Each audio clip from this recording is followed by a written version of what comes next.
and welcome to episode 52 of The Eldritch Podblast. I am Margaret. I am Jack. And hello. How is everyone? Yeah, you. You first. No, you. No, you. No, you. No, you. Nice. How are you? I'm great. How are you? I'm good. Good. Thank you. That's great. We're here for, well, technically, Okay. yeah. Here we go. So, this episode going out today, episode 52. Yeah. We actually filmed this 2 weeks ago now. For episode 50. For episode 50. Yeah. So this was supposed to be episode 50, but we mentioned this in the actual episode 50 that went up. Yeah. The new player's handbook test number 6 with the monk came out. Yeah. And we wanted to basically be really quick into that. So we basically re-recorded 50 and we're using 50 as 52. That's 52. So we're recording An intro to let you know. in the future, but in the past. Timey-wimey. In the past, but in the future. So Stuffy woofy. this intro is basically just this. Yeah. We're gonna cut back to us 2 weeks ago filming episode 50. Doing meme time. So we're gonna look like super different. We're going to look different. We're gonna be dressed different. It's a different time. It's a different me. It's just a different time. Get with the times. I was different back then. I was a different person back then.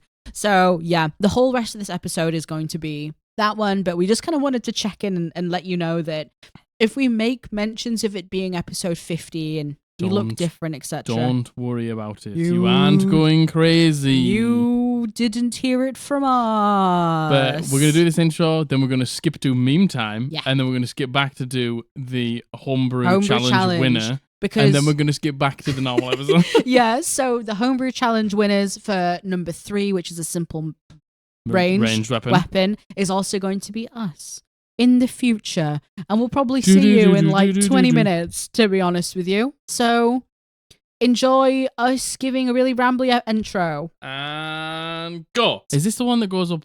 No, that's the next one, isn't it? It goes up 6 months after we'd. Yeah, so I think we're coming up to our 6th month anniversary, basically.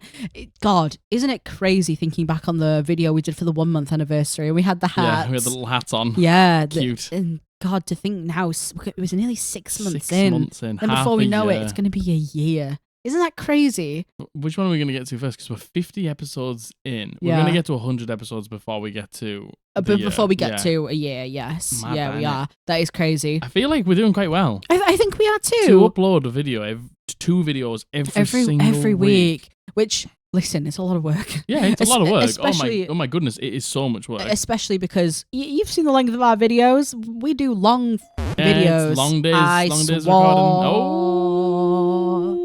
Baby. Yeah, we have real long videos, and it was Matthew when we were at D&D the other day.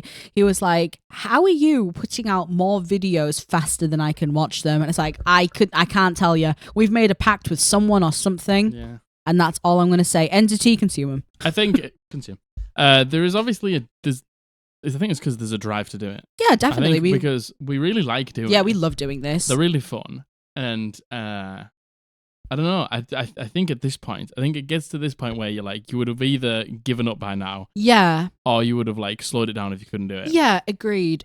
And listen, there's going to be points coming up in the next few months where we're going to get really busy. Well, we've said this before. Yeah, so like the only time we may miss some episodes. We may miss some episodes, or we may struggle to get them out is like back end of November, beginning going into of December. That's going to be the really crunch time for us. We'll try our best, but we make no promises. Yeah, we don't know if we're going to take a break over the Christmas period either. Like, because this isn't the work for us. Like this is this is the fun bit. This is the fun bit. It's everything else that comes with it. And the thumbnails and the TikToks and everything that comes with it. That's the tough bit. Yeah, that's the tough bit. So we don't know yet, but we're still a little while off now. But like it's going well. It is going well. It's going well. And I think we should. Do you want to know what? I think we need to give ourselves a pat on the back. I think so. But we're at 50 and we haven't missed a single one. We haven't missed a single one, and we need to give you a pat on the back for always showing up for us. Yeah, we couldn't do it if you weren't showing up for us every single time. It's blown every expectation we ever had of anything out of the water. Yeah, and it's still going. It's still growing. So we're feeling very thankful. And Jeez. Thanks, guys. Cheers, everyone. So, how are you? How are you? I'm good. How are you? How's the dog? How's everyone? Oh, he's asleep. We don't have much of a life update, to be honest. No. Not really been doing... We're going to get a takeaway after this. We're going to get a takeaway. Day. We're going to get a Parmo, innit? For anyone who doesn't know what a Parmo is, come on, tell him. You aren't from Teesside in England. Yeah, tell him. Chicken breast butterflied, so it's nice and flat and thin. Yep. Breaded. Bechamel sauce. Yep. So like white sauce. Yep. Cheddar cheese. Yep. Through deep fried. You got to deep fry the breaded chicken. When it's deep fried and cooked all the way through, put the besh on. Put the cheese on, then you put it through the oven to melt, and it gets all nice and crispy. Oh my god! And you know what? Chicken Parmo, man. Chicken Parmo. And you know what? Like the greasier the better. Like I don't like high end Parmos. Yeah, like fancy Parmos, restaurant Parmos. No. It has to be from a pizza shop Parmo. Nasty, greasy. Yeah, someone's probably spat in it. No, you know? Please don't. If you're watching this pizza shop, please. This is sponsored by all the pizza shops in UK. Don't spit in my Parmo. Don't spit in my Parmo. Yeah, and some garlic sauce. Bit of garlic sauce. Ooh, baby. Yummy. I'm excited. I'm excited. I'm very hungry. We had some cheese. We had a baby bell and some hula hoops. Yep. So feeling pretty good. Dog had his full tea though. Dog had his tea. Obviously. Lucky him. Yeah. Again, we have been playing some Valorant. Yeah. We're gamers. God, did we tell you? Oh my God, did we tell you that we finally got to the level where we could play ranked? Yeah, right? Like competitive. And we have a group of our friends who we play with, and a lot of them are new, apart from one. He's like quite experienced with it. He's a really fucking good Valorant player. He's a gamer. We would have lost many more games without him if it weren't for him. Yeah, 100%. Yeah. So the rest of the group were all new. So we finally got to the point where we could play in ranked. Yeah. We had to do our 5 games to find out what our ranks were. We got our fucking shit rocked about every game. Oh, jeez. I have never felt so bad coming out of a game in my life. We got our asses handed to us for the first 5 games. Yes, and then we got into the first couple of ranked games, and then we got destroyed even more. Absolutely destroyed. So if you are thinking about playing Valorant, don't. Do it. It is such a fun game, and everyone's so cool. And I can't do anything normally, so I'm now obsessed with it. And it's like my background's on my computer. Yeah. I look at fan art all day, every day. She gets very invested. Yeah, it's sick. It's absolutely sick. Good. So it's a good fun game, and I would definitely recommend playing it with friends. Playing it with friends makes it so much better. I couldn't imagine playing it on my own. Nope, me neither. So that's been it, really. Yeah, Dog's happy. Dog's good. Dog's sleeping next to me right now. Yep, he's got a full tummy. Got a bit of a full tum. I think, honestly, that's it. Yeah. I think this is the least we've tangented on the beginning. It's the big 5-0. The big 5-0. The big 5-0. Big 5-0, innit? I'm proud of us. I'm proud of us. I'm proud of all of you. I'm proud of us. I'm proud of what we've built here so far. Too, In the first 50 episodes. God, we've come so far. I know. We've come so far. Just proud of us. Yeah, me too. And you know what? Someone in the Discord the other day was asking, because we do a campaign update every Monday, apart from if we've missed a session that week, and we go over extensively what happened in our previous D&D session for that week. And someone asked in the Discord just, when did you start doing the campaign updates? Because I'd like to hear. And we were like, no idea. Couldn't tell you. Our dear friend, Sweetie. Oh, yeah. He Sweetie went in the Discord. through and he listened back through all the episodes to find when we started doing the campaign update. What a sweetheart. And, you know, like, it's like we've made such meaningful, like, important, close friends through this community. Yeah. It's unbelievable. Yeah. It really is. So we love you guys so much. Yeah, we do. We love you so much. It's amazing. Again, I've said this before. It could never change from how it is now, right? And it would be worth it. Yeah. It's like, and it's like, you know, like the campaign update thing, like restful is the thing. Yeah, it's like I know. at the beginning, you just sort of like doing videos to try and find out like what you're supposed to do. Like, do you remember when we fucking opened up with AI videos? Yeah, but like, you know, we were just trying to make content. Yeah, and we were just trying to do what we could. Totally. And it's like, I don't know, it gets to a point where it's not that you don't need to try for content, but like, you know, there's just so many things that have just become a thing now. Yeah, totally. It finds you. It does. It finds it's awesome. It does. It does. And again, none of that we would have never found any of that if it wasn't for you guys. Yeah. So, feeling thankful, feeling real grateful, blessed. Pretty Hashtag blessed. Hashtag blessed. Hashtag blessed. Hashtag live, laugh, love. Hashtag blessed. Hashtag Well, chicken parmesan. You do that. And I do that. No, you do that. And I do that. Yep. And it's hashtag. Oh, let's go, baby. Nice. Yeah, tell him. Okay, well. Is it meme time? It's meme time, isn't it? It's only meme time. Are you ready? We're going to time it this time. Go. Fellow squad blasters. Do you like meme time? Meme time. Meme time? Hallelujah. About that. Happy meme time. I think it was about that. Happy meme time, everyone. What were you doing there? I forgot.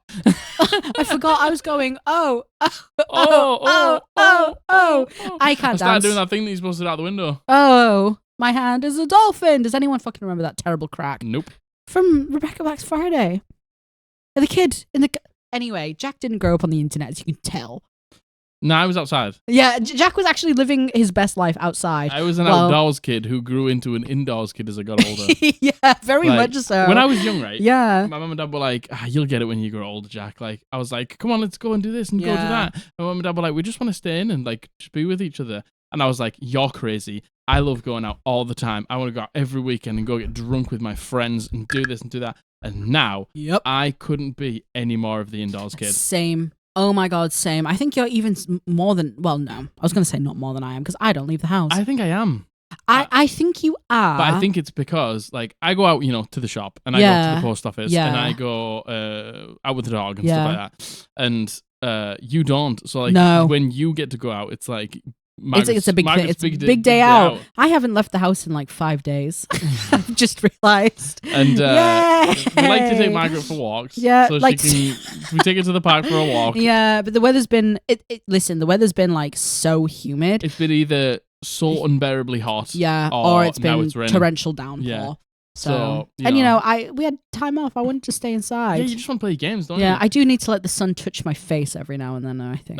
But yeah, I think I am even more than you because like the only thing I like to really do now when we leave the house is either go for something to eat. Yeah. Or go to the coffee shop. Yeah, agreed. That's about it. See, if someone invites me out to do something, I'm more likely to do it, I think. Like, I like to go and look at some shops. And not so much anymore, but... That. Yeah, I know. Go that's shopping. Yeah. That couldn't be any further at the bottom of what I want to do. Yeah. See, I go out and I tell myself that I want to go out. I get there. I'm out for maybe an hour and I'm like, I am so done. Like... Maybe it's just the act of leaving. Maybe. I think you haven't been so much like that this year because we've just gone out for walks so much. Yeah, agreed. I'm less likely to go on an impulse trip to like a shopping center or something like that.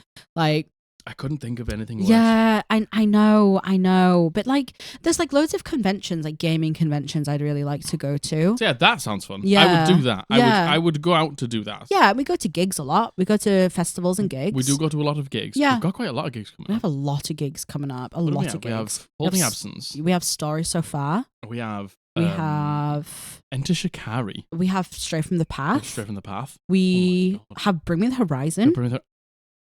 That's 5 gigs. We're going to Glastonbury. We're going to Glastonbury. Not Glastonbury. It's a small little festival. Yeah. We're meeting in a place called Bury. We're meeting one of our friends there. Yeah. It's going to be fun. So we're going to go and do that. Apparently it's like a bunch of like cover metal bands. So it'll be good crack. Yeah, it'll be good crack. So we've got a lot. We've actually got a lot going on. So it's like I'm in my downtime right now. I'm hibernating. I'm staying inside. I'm enjoying my time here and home. As soon as it gets sunny again, we're going to go for a walk. Yeah, we should. So that's live. Yeah. Oh my God, meme time. Wow. When we danced to meme time like 7 minutes ago. Ages ago. Yeah. Man. I didn't even write it down either. You want to? Oh no. Let me put it down. I think it was about 3 or 4 minutes ago. Do you want to do it again? Nah. You want to dance again? Absolutely not. No? All right. Well, meme time. So, we're opening up strong with this one. I didn't write the names of who sent these in. I think this was Dana who sent this one in, though. All of the credit will be in the description below, of course. And it's just the chapter in our video, a huge campaign update / Railers arc finishing. And me listening to the devastating session recap like a bedtime story and listening to me just go and TRP died. And you're like, this is the good stuff. This is the good stuff. Oh God. And so many people said exactly the same thing. Hey, it's good stuff. You didn't get one this week. You have to wait till next week. I have to wait till next week, you little freaks. We had a week off, but I feel like Margaret's feeling very refreshed. I am. I'm feeling I feel like Margaret's feeling like a new person. I am. I'm feeling funky and fresh and raring to go. We made sure, like we said before, because we don't like to if there's anything that Margaret has to do on those days off, it sort of like ruins the day off. Yep. We made sure we did nothing. We had 4 days off. 4 I days did in nothing. a row. Nothing. Felt real good. I feel like my brain reset. Yeah, same. I feel I changed my brain chemistry. Yeah. So thank you everyone who listens to the campaign updates, and y'all cry with me, you'll laugh with me, like. And so like when the campaign finishes, and then we have like the new things that are coming, then we'll have like character build and stuff, and then it'll come back around to when I do a campaign again, and we'll have the session we got. Yeah, crazy. We can tell you about our characters' backstories for the shorter ones that we're doing. I don't know how Abby's might be like a long one. I don't know. I'm honestly not certain. Absolutely not certain. If you missed it in the last episode, Abby is going to run us a Spelljammer. I'm excited. I think it's like a Spelljammer Academy or something, which I'm so excited for. Sick. I'm not kidding you, that is Abby's jam all the way up and down. Spell jam. I see what you did there. So I'm very excited. Matthew's going to run a one shot, and maybe Josh's as well. Josh, don't know. Who knows? Who knows? So exciting times, exciting things. We've still got a little while left in Jack's campaign. I think you said I think maybe we're gonna do like Abby's bit. Yeah. We're gonna do like finish off what's going on. Abby's just like on a fucking revenge mission now. She's she wants to fucking kill Odiger. So we all do. And then figure out what to do with the parents who were turned into vampires. Yeah. And then from that point, it's finishing off your story. Stop. Yeah. Angerboard. Yep. That's really it. That sounds like it's gonna be easy. It's not. Yeah. It's not at all. There's a good few sessions left in it. It's gonna be a very, very fucking hard, in fact, to stop her. It's gonna be nigh on impossible. Yeah. So I'm It's very exciting stuff. Very exciting stuff in the last arc. Very good. The next meme, we keep forgetting that it's meme time. It's meme time? It's meme time? Meme time? Meme time? Meme time?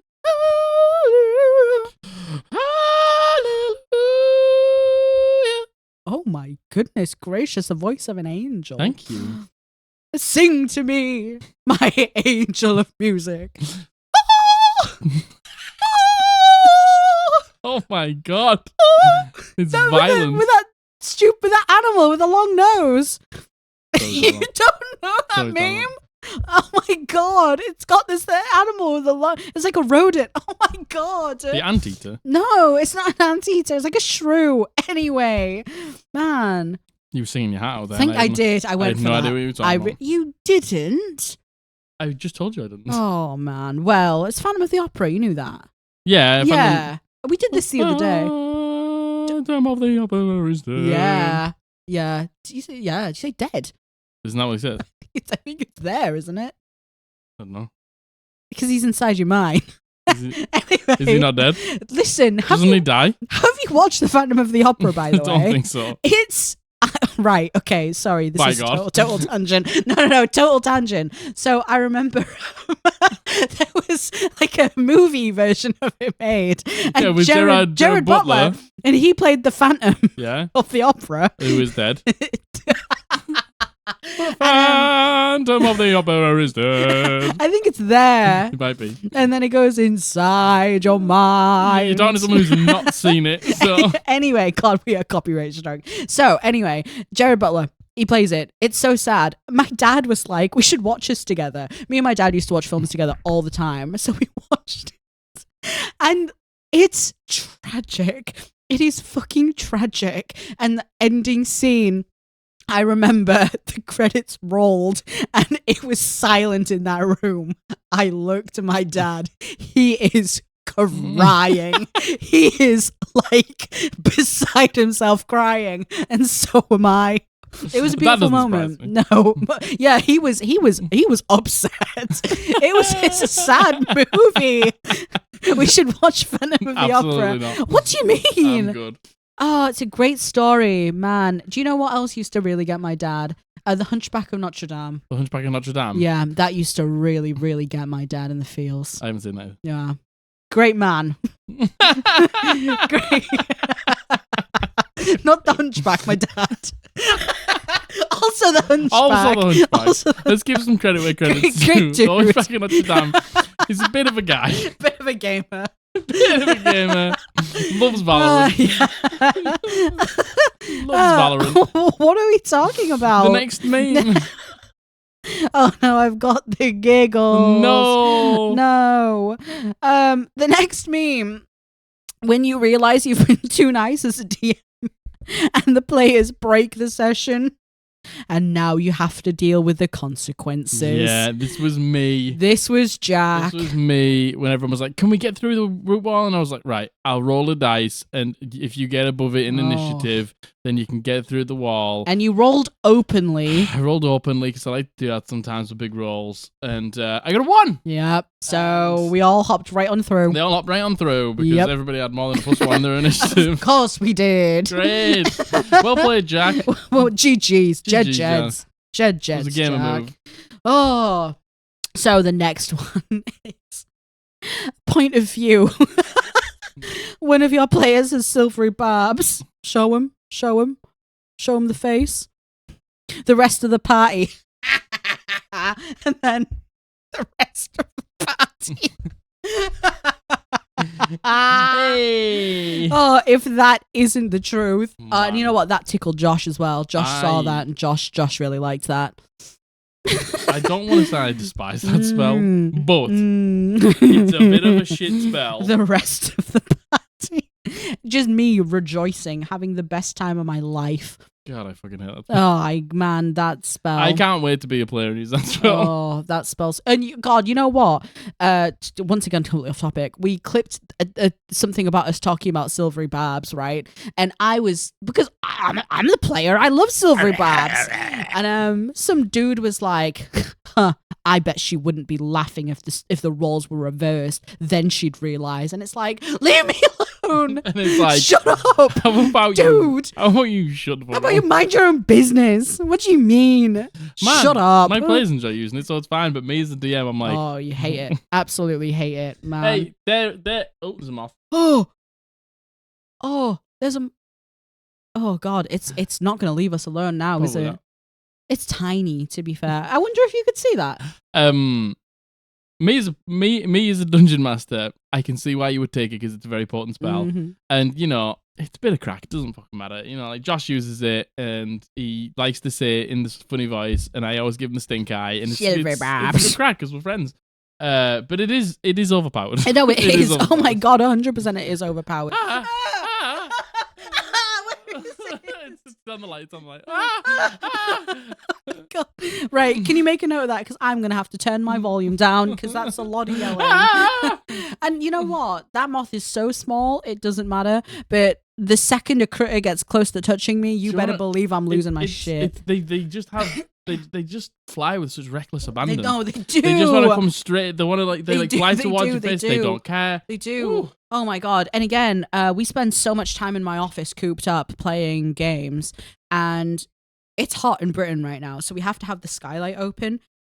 The amount of animals that have fallen on me the past few days. Not animals. Not animals. The amount of insects that have fallen on me in the past few days is disgusting. Just to get back to this though. Yes. Yeah. Sorry. Like this person. Do you think they would have said that if I'd have said it? Nope. I don't. Funny, innit?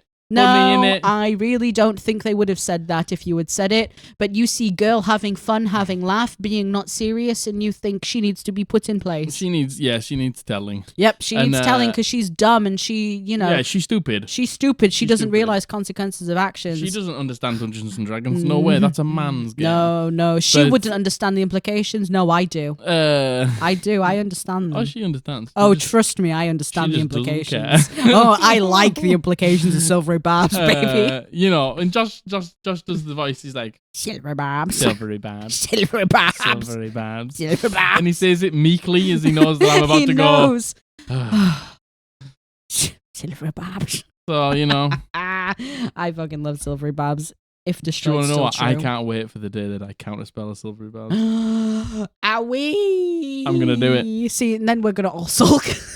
Yeah. How could you do this How to me? How could you? I can't believe you've counterspelled my How silvery could barbs. you, my silver barbs? My first level spell slot that it's a reaction that And I can negates get a it- natural 20 and gives advantage to my friends. I can also get it for free if I take fair touch.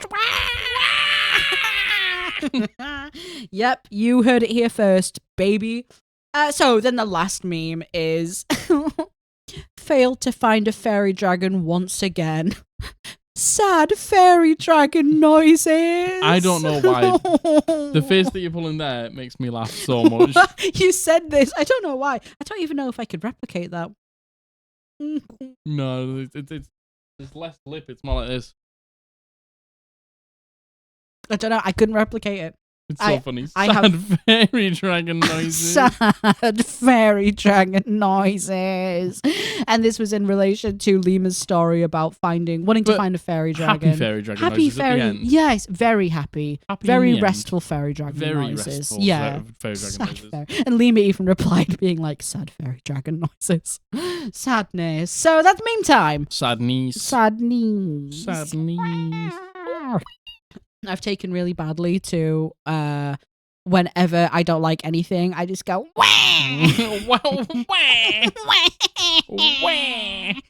Margaret's done that her entire life. I'm fucking insufferable. Margaret does that every day. I say something and she's like, should we do the dishes?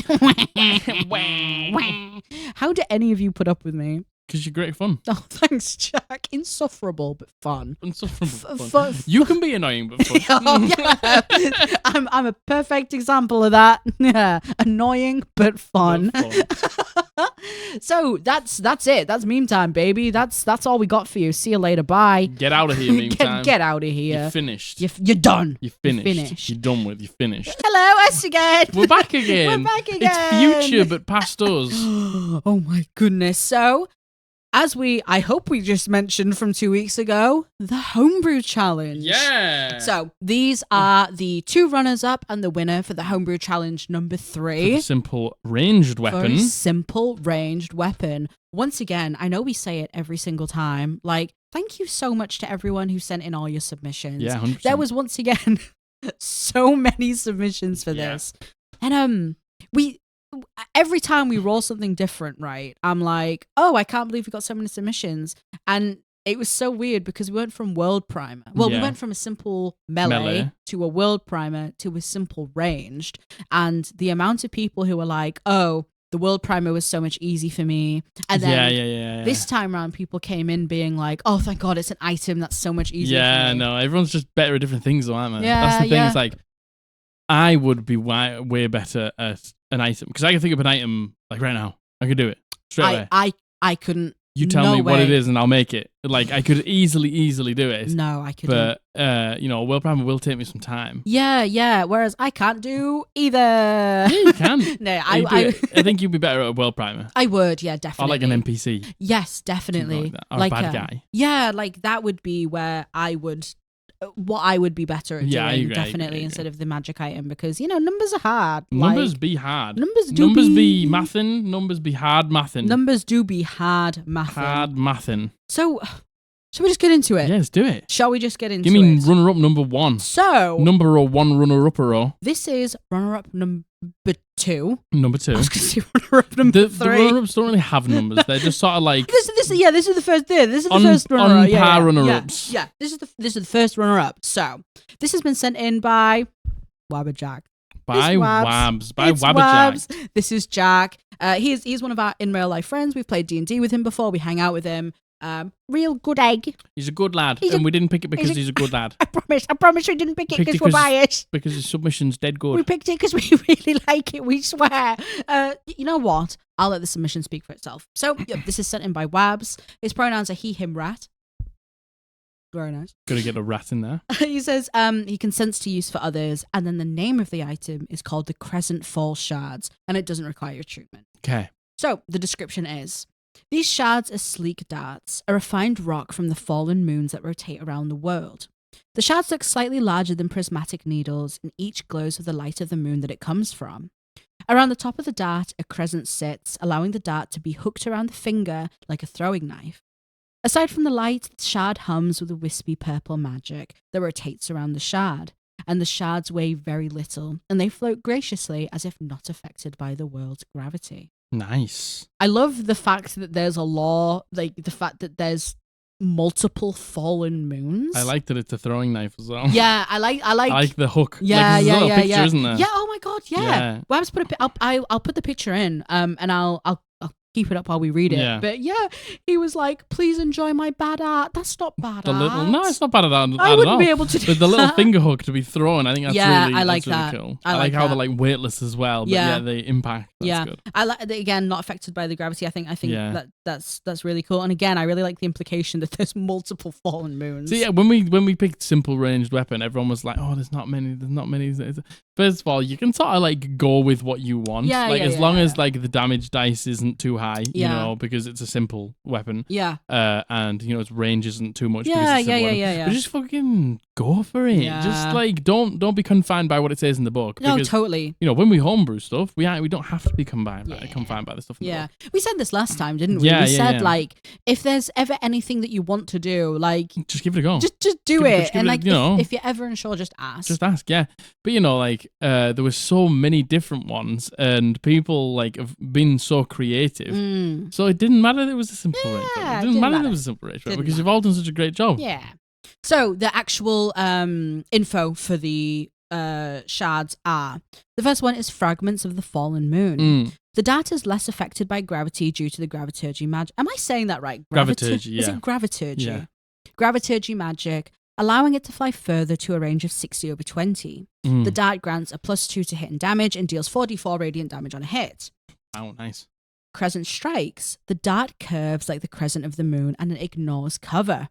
Nice. I like that. That's a good. That's more of a buff than I think people think it is. Yeah, oh, totally. Like I Spell sniper's good. I like thematically as well the idea that it like curves like a crescent moon. Sharpshooter's good. And then the main feature, which is called lunar gravity. The shards hum with the graviturgy magic of the moons. When you throw the dart, you can choose to hit a creature or an unoccupied space you can see within range, including walls. When the dart makes impact with either the creature or the space, the dart emits a wave of gravity, and all creatures within 30 feet must make a DC 17 strength saving throw or be pulled 25 feet towards the location of the shard, at which point the area around the shard becomes difficult terrain until the start of the user's next turn. If the attack misses its original target, it flies to the furthest point within range in the direction of where the dart was thrown, at which point the ability activates. After the ability has been used, the shard reverts to a standard dart. However, the dart effects and damage can be recharged by leaving it in the light of the moon for 8 hours. Nice. I love, like, this is for all of them, by the way. Like, the flavor that just, like, the descriptions give. I understand that we were like kind of into the attributes of the thing there. Yeah. But like I've made something similar in my game for Matthew. Yeah, the anchor. The quiver, Yeah, so like Matthew gets to like shoot a point near people and it sort of like implodes and sucks them in to the point. I love that. Yeah. So I think this is Jack's why Jack's just on the level, you know. He's just on the level. Yeah, the two Jacks, huh? Yeah. Like I think this is why I liked it the most. Obviously, I love the description, I love the art, but like the actual utility of being able to shoot it either at something or somewhere and have everything pulled in. Up 25 feet is massive as well. I only let Matthew do like 15. Yeah. No, I've changed it now, so it's 30. So yeah, that's like, pretty. That's invaluable. That's a lot of space, especially if like you're trying to get people into like an area so the wizard can cast like fireball, or you need to get everything around the tank or get them away from you. Like kiting for the tank, like bringing things into the tank's range is so powerful. Well, 100%. Like because you know tanks don't generally have a lot of movement. So to be able to make their life easier, to be like, okay, be able to you pull over them here all now. in, I know. That's and it's so all good. creatures in that range as well. Like, I love that. And all creatures within 30 feet of it as well. Yeah. That's awesome. That's good. I really like that. Really like that. That's really cool. That's a really great one. I really like the art. I just love the flavor of the whole thing. I like the flavor of it. I like the curving, like the lack of gravity, so it sort of like whips around corners. Yes, I think just imagine that's cool. it sort of being. You haven't seen it, you know, like the guy from Guardians of the Galaxy 1 who has the dart and he whistles and it just sort of. I just feel like it's maybe something like that, and it's like it zips round corners. Yeah, I've never seen Guardians of the Galaxy. No, she hasn't. I've told her she'd like to watch it. I think I would. Genuinely, I think I would. And now the third one's just come out. Movie and the last one is out. I might watch it. Who knows? I know you won't. I've been trying to get you to watch it for years. No, I won't. So thank you, Wabs. Cheers, Wabs. That's awesome. That's really, really Wabs. cool. Really like it. Thank you for the art. Didn't know you were an artist. I didn't realize you were such. I didn't. It's Picasso. Picasso. I like it. Picasso. I like it. Picasso. Okay, so the next runner-up for Homebrew Challenge number 3 is Nate, and their name is short_eater in the Discord. Shorts eater. Shorts eater. Shorts eater. His pronouns are he, they, and on the fob we have an option to put your socials, and he's just put abstain. Abstain. I abstain. I abstain. Fair enough. You know what? Fair enough. I abstain. So the name of this item is called Whispers of Moonlight. Beautiful. And the mechanics. So it is a short bow and it is rare and requires attunement. Its damage is 1d6 and its range is 80/320. I love the name. Whispers of Moonlight. Just wait.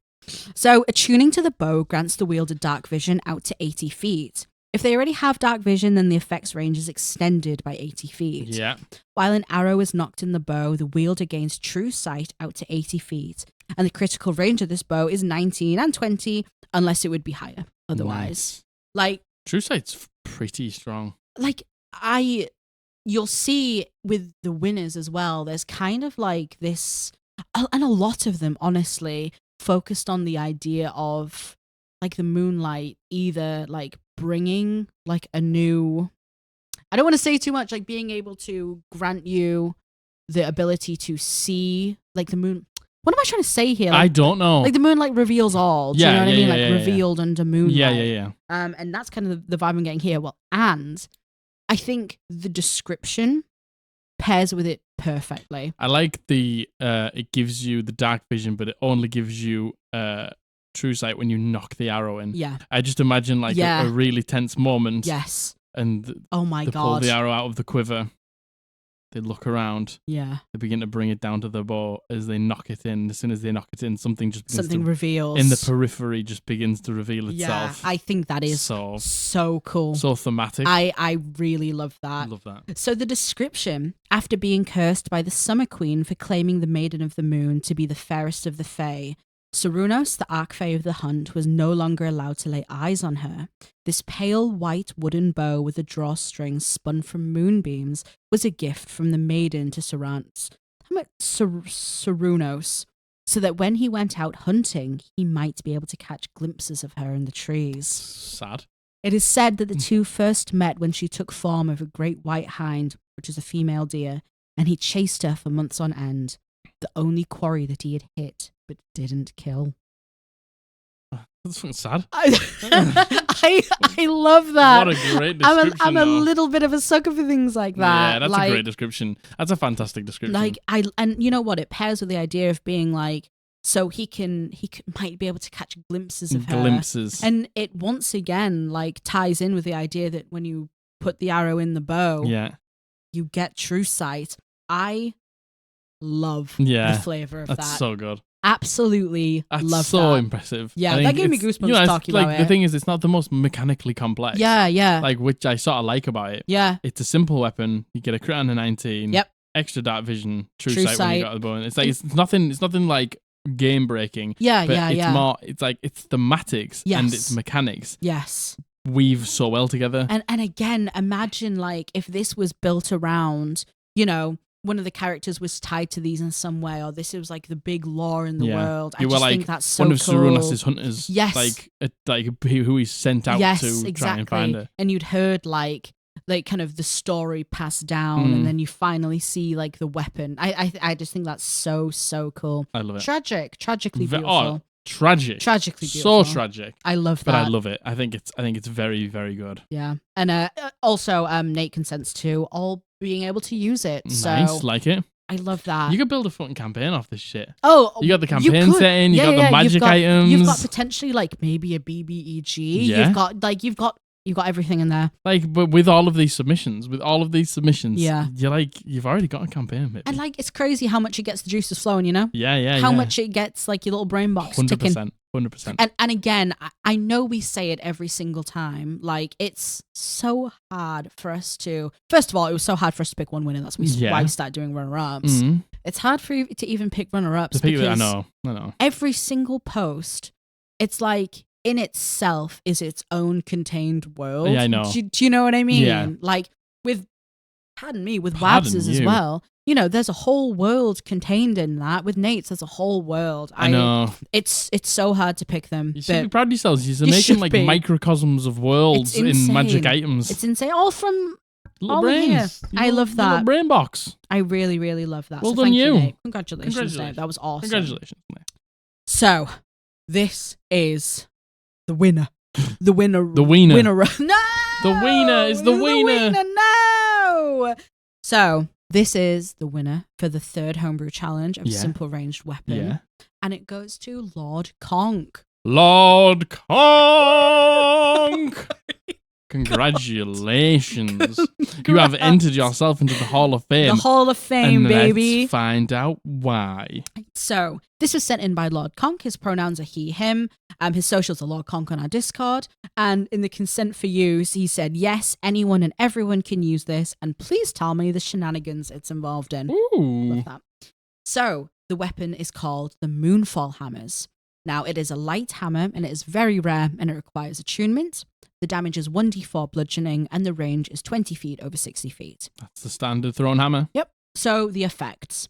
You gain a +3 to all attacks and damage rolls made with this magic weapon. It has the thrown property with a normal range of 20 feet and a long range of 60 feet.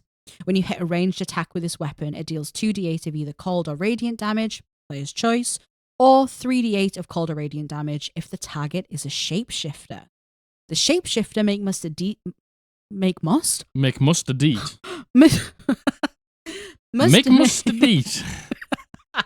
mustards. Eat. Make a DC 16 wisdom saving throw or revert to its original form and can't assume a new form for an hour. Nice. After the attack, the weapon flies back to your hands.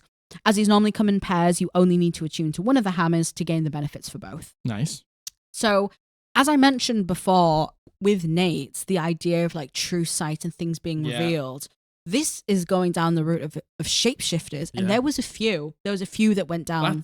That's what Moonbeam. That's Moonbeam, isn't it? Yeah. Moonbeam reveals true shapeshifters, and I love that. I love the fantasy again of like everything becoming true, like under the moon's light. The moonlight, yeah. I love that, and I don't really know where that came from, to be honest. Like, what's the origins of that? I don't know. Like, I know it's in Moonbeam. I know it's Moonbeam, but that's why I think of it. And part of me was like, is it to do with lichens? Like, is it? Oh, maybe. But I don't know. Maybe, yeah. I don't know. If anyone knows, let us know. Anyway, sorry. This is about LordConq. This is about the Moonfall Hammers. So, the description: when parts of the moon were sheared off by spells flung in an ancient battle, small chunks fell into the world below. Moonstones were found to be able to affect, and more importantly, reveal a shapeshifter's original form. Most moonstones were crafted into jewelry and other accessories for nobles and clergy members, and were purchased by those who desired to ensure that the company they kept were who they said they were. Like it. I like that a lot. Like the flavor. Yeah.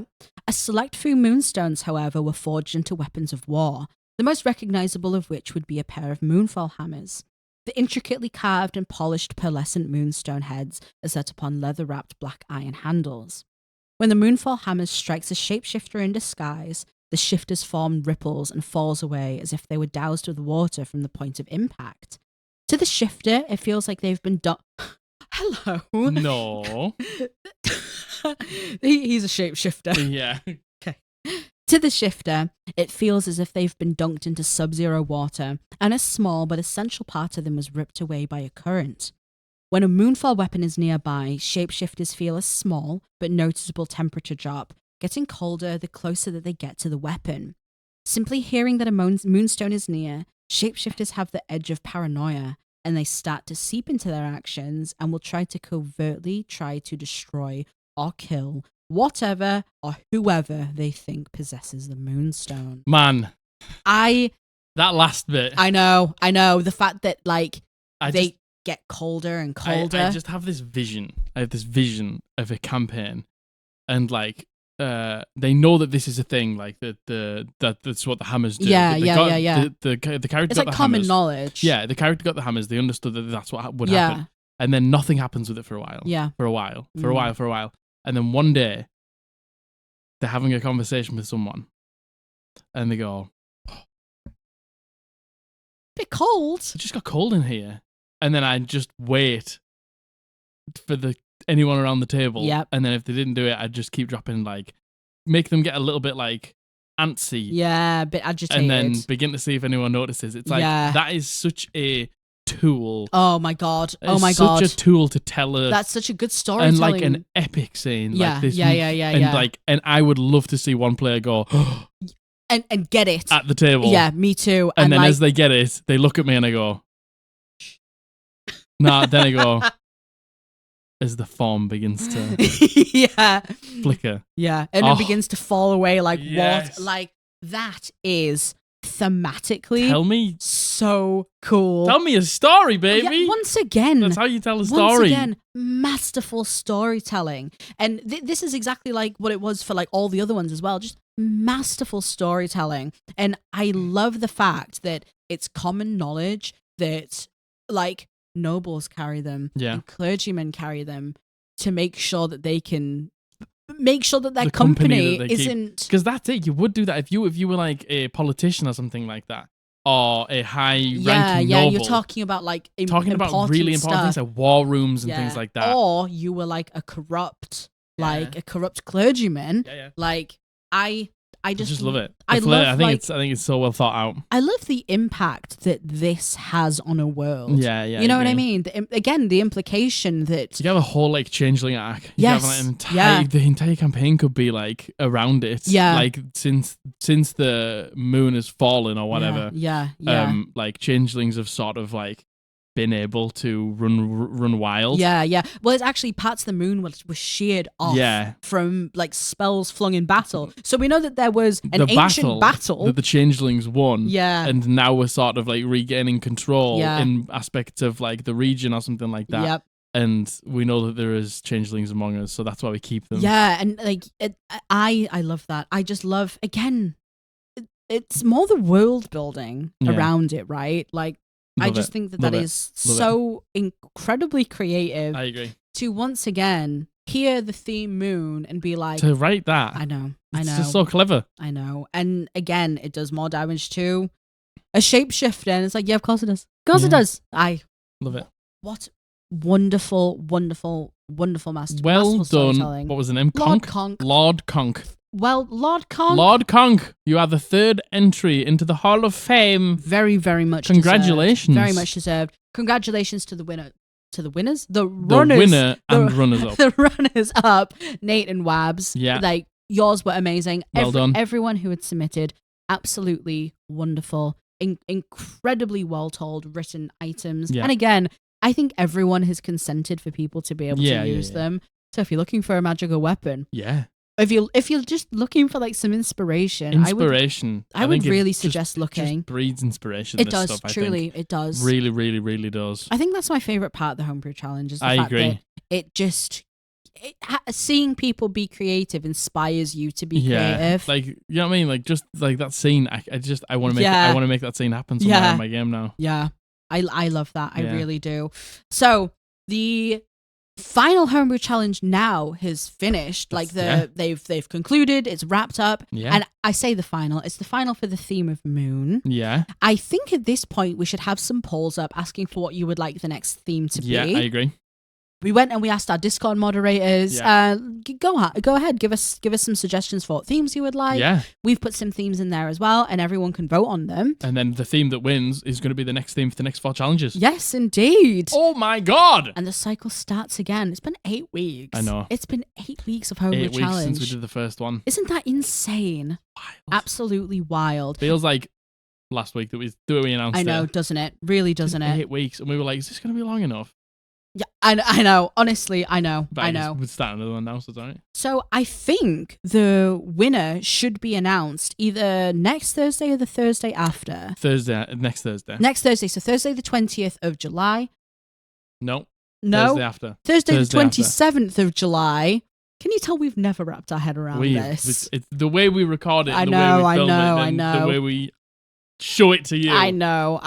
It's a bamboozle. And if they're all wrong, just ignore it. The final winner will be announced at some point on a Thursday. It'll be 2 weeks. 2 weeks from today. 2 weeks from today, you'll get the last winner of the Homebrew Challenge. Yeah, so it should be Thursday the 27th. But who knows? At this point, who knows? So that's Future Us done. Future Us done.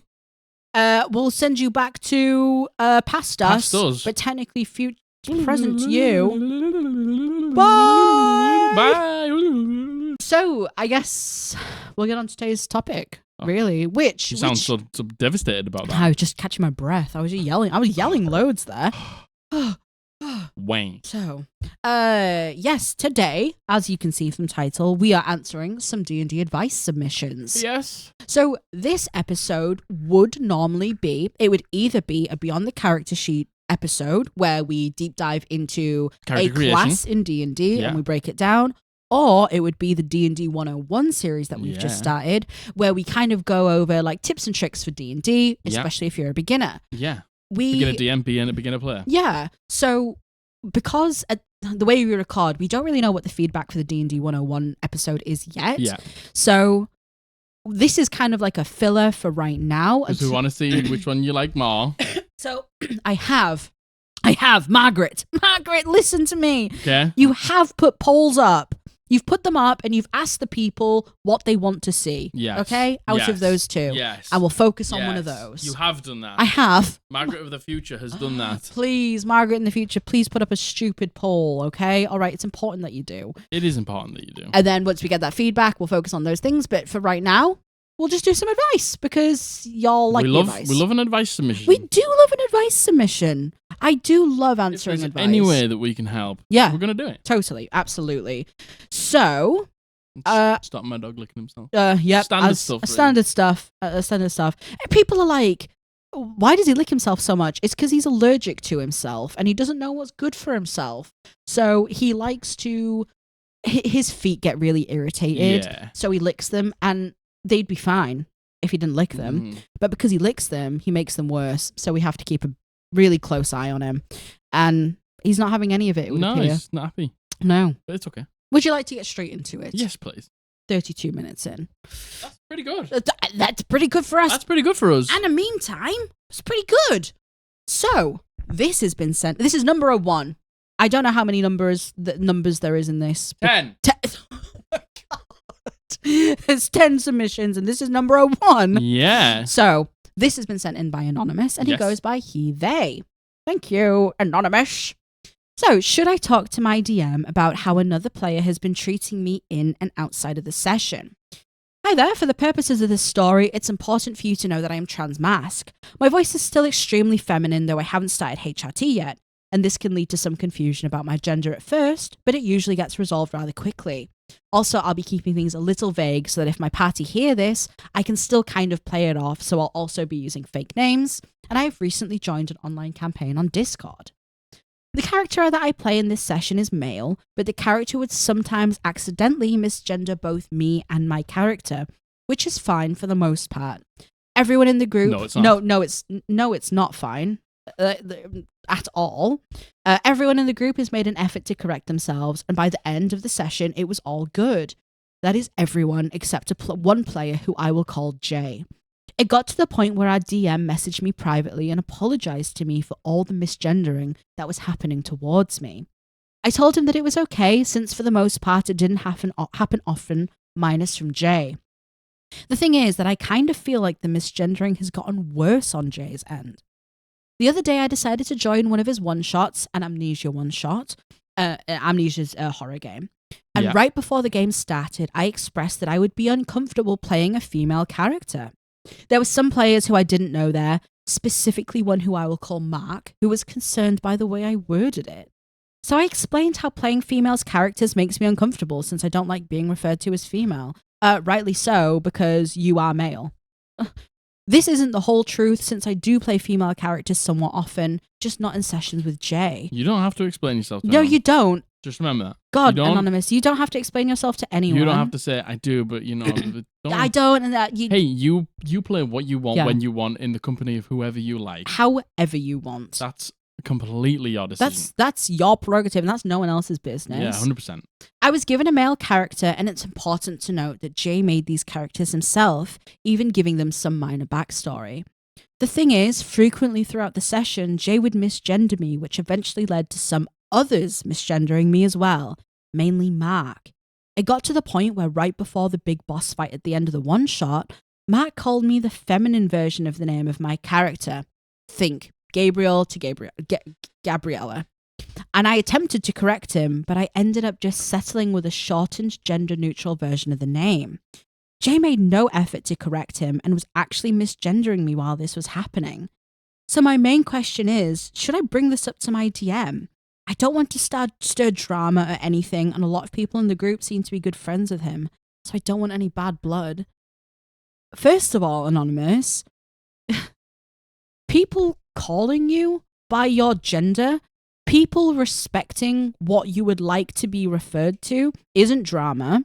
People, this isn't drama. This isn't drama at all. Your rights as a human fucking being on this earth. To be who you want to be. Period. Yeah, and to be called what you want to be called. Yeah, you don't go to Jay and be like, Jaylene. No, Janine. No, you don't. You just call them Jay because they've asked you to name. call you. They've asked you to call them Jay. Yeah, that's Jay's name, so you call them Jay, and your name is whatever your name is, and they call you that. They don't like. I feel like at that point the feminizing of the name is on purpose. It is. I was going to say it's that on purpose. It's almost like a slap in the face at that point. Yeah, that is. I feel like Jay has made it very clear where he stands on this matter. Yes. Which is pathetic because you shouldn't have a fucking opinion when it comes to people's human rights being alive. But, people think that it is their place to put their opinion in, and it's not. Yeah, they do. They think that, it's like it just... Whoever wants to be what they want to be, like that, at no point is that your right, or and nobody asked you what you think about genders this and genders that. Yeah. Like if somebody turns up, and they said I'm a girl and they are female presenting and stuff like that, you don't have a problem with that. So why do you have a problem with this? Yeah. Why? What is the reason you have a problem with this? I agree, and you know what? I'm so sorry that we currently live in a society where you're made to think someone misgendering you is okay. And that, it happens. It happens, I get it. It shouldn't be like that. Unfortunately, that's the world we live in right now. The thing is, right, with appearance being quite gender fluid. Yeah. Some people like to be very androgynous. Yeah. If you get it wrong once and somebody just corrects you, right?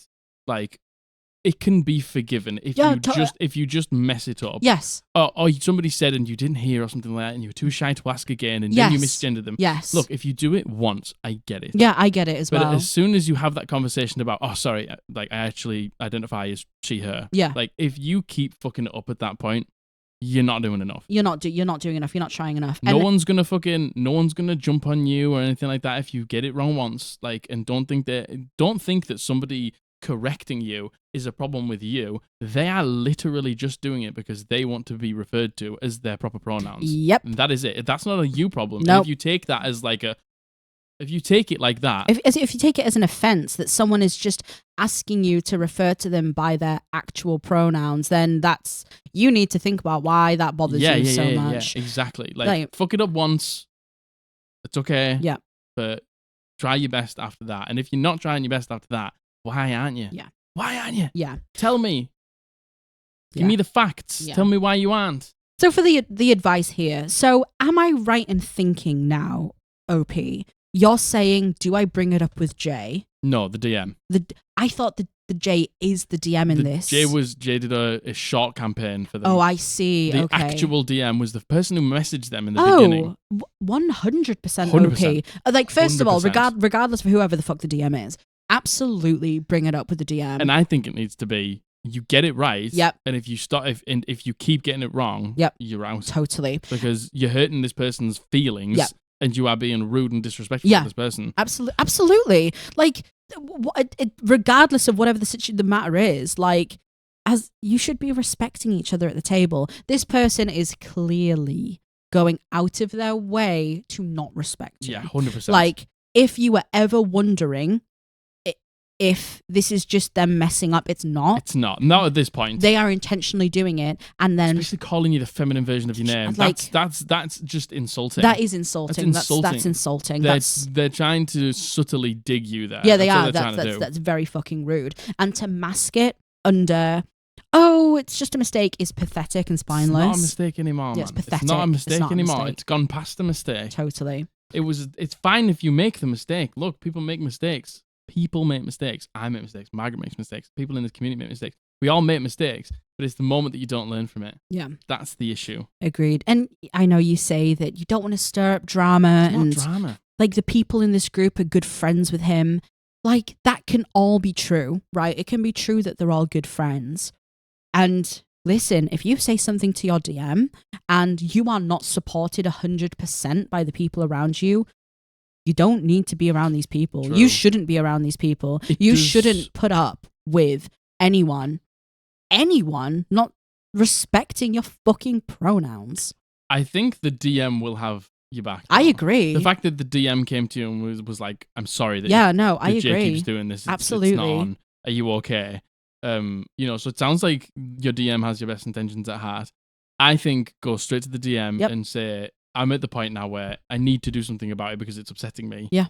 Can we have a talk about I would say having a word with Jay about it never happening again. Yeah. And if it does happen again, like, it's up to you and your DM how you go from there. Like, if it doesn't change. But I definitely think you go to your Dungeon Master and say something needs to be done. And I think your Dungeon Master will have you back. Yeah. I hope they do. I agree. And man, this isn't drama. This isn't drama. This is your life. Like, drama is something that gets caused, like, unnecessarily. Yeah. And, like, something that gets blown out of proportion. Yeah. This isn't drama. And this is you wanting to be referred to as what you want to be referred to.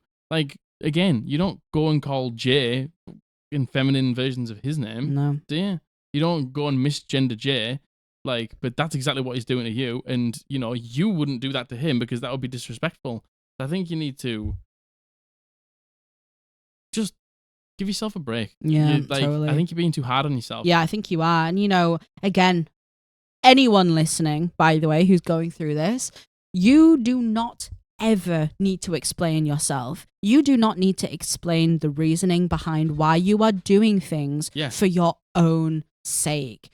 You don't have to. And I know, oh my God, I know it's so hard not to. We're all people pleasers. I know we are. But do not even let people have a look in.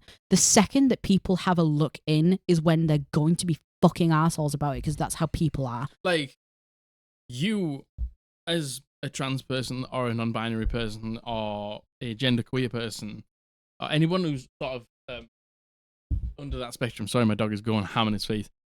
You've already fought enough battles in your life. You have. You feel like you were born into the wrong body. Mm-hmm. You feel like you were lost. You feel like you were just maybe not yourself for so long. Like, you fought enough in that battle. Like, to be where you are now. To be where you are now. So revel in it. Enjoy it. Get comfortable and fucking let everybody else fucking worry. It's not your time to worry. Like, fucking, you want to be identified however you want to be identified. Own it and be proud of it, and do not fucking take being misgendered. Every fucking person out there who gets misgendered, don't be like, it's okay. It's not. No. It's not. It's not. Stop telling yourself it's okay, because it's not. And it's not fair.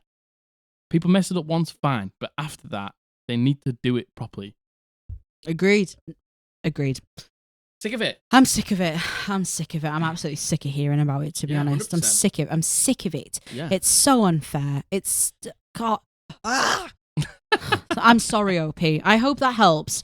And you don't deserve to be surrounded by people who don't respect you. Yeah. Fuck 'em. Yeah. Get the fuck out of here, you pestilent fucking caveman troglodyte looking ass bitches. Jay. Get out of here. Get out of here. Oh, okay. Advice number 2. So yeah, speak to your dungeon master. Yep. Talk about how you will proceed, and if it doesn't change, how you will proceed from there. Totally. Not drama. Oh my god. All right. Number 2. Oh, I didn't write down where number 1 was. No. Number 2. Oh, number 2. So this has been sent in by Sheri, and she goes by she, him. Hey, Sheri. Sheri is one of our mods. Mwah, mwah, mwah. You are doing God's work. Yes, you are. Thank you, Sheri. Is the reason that the Homebrew Challenge exists. Sheri is absolutely the reason the Homebrew Challenge exists. Like, big up Sheri. Like, you have so many wonderful suggestions all the time. Thank you. So you have our backs. Thank you, Sheri. We really appreciate it. We really do. Big up, Sheri. Come on, big her up. Give us a hype. Come on. Give us a hype in the comments for Sheri. All right, so hello, Jack. Hey, Mags. I hope you're both going well. I was going to ask this in the Discord, but I thought maybe what you had to say might help newer campaign DMs too. I'm currently in the process of running another campaign for D&D 5e. I have previously tried to run 2 others in the past, but I couldn't run sessions consistently. I had too large of a party and I felt like my story was too linear and railroady. I basically burnt out. Too many ideas, too much going on, and too many people. I feel very happy with my new party. They are all basically beginners, ranging from no D&D experience or context at all, to being part of live play communities or even having played once or twice for one-shots. All of them are essentially family or very close friends, which makes communicating with them very, very easy. There are 5 players and that is just perfect. Perfect. Nice. Wonderful, perfect scenario. A dream. The dream! My problem comes into my DMing. I took a much more open approach to developing my story. Basically setting the BBEG and having the premise for a few character story beats before I started, as well as starting out the basic premise for the world. The struggle I am finding now is as I am writing each session, I feel like I am adding little pieces of lore in that might be contradictory/inconsistent as I develop the world more and get a better idea of what I want the story to look like, and how I am going to include my players' interests, goals, and backstories. I am not even sure if my players even have noticed the changes or even care. I am thoroughly enjoying this style of DMing. It's keeping me a lot more engaged than my last campaign did.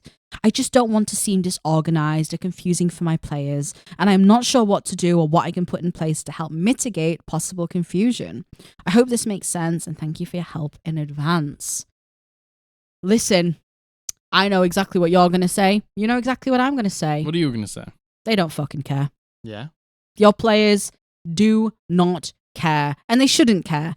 Sheri, building a whole world, building lore, building the backstories in, keeping all of these things in your mind as you're going, you don't have the full picture when you start. You will only have the full picture, probably not even then, at the end. Like, you'll probably have the full picture of your campaign right in the middle. Yeah.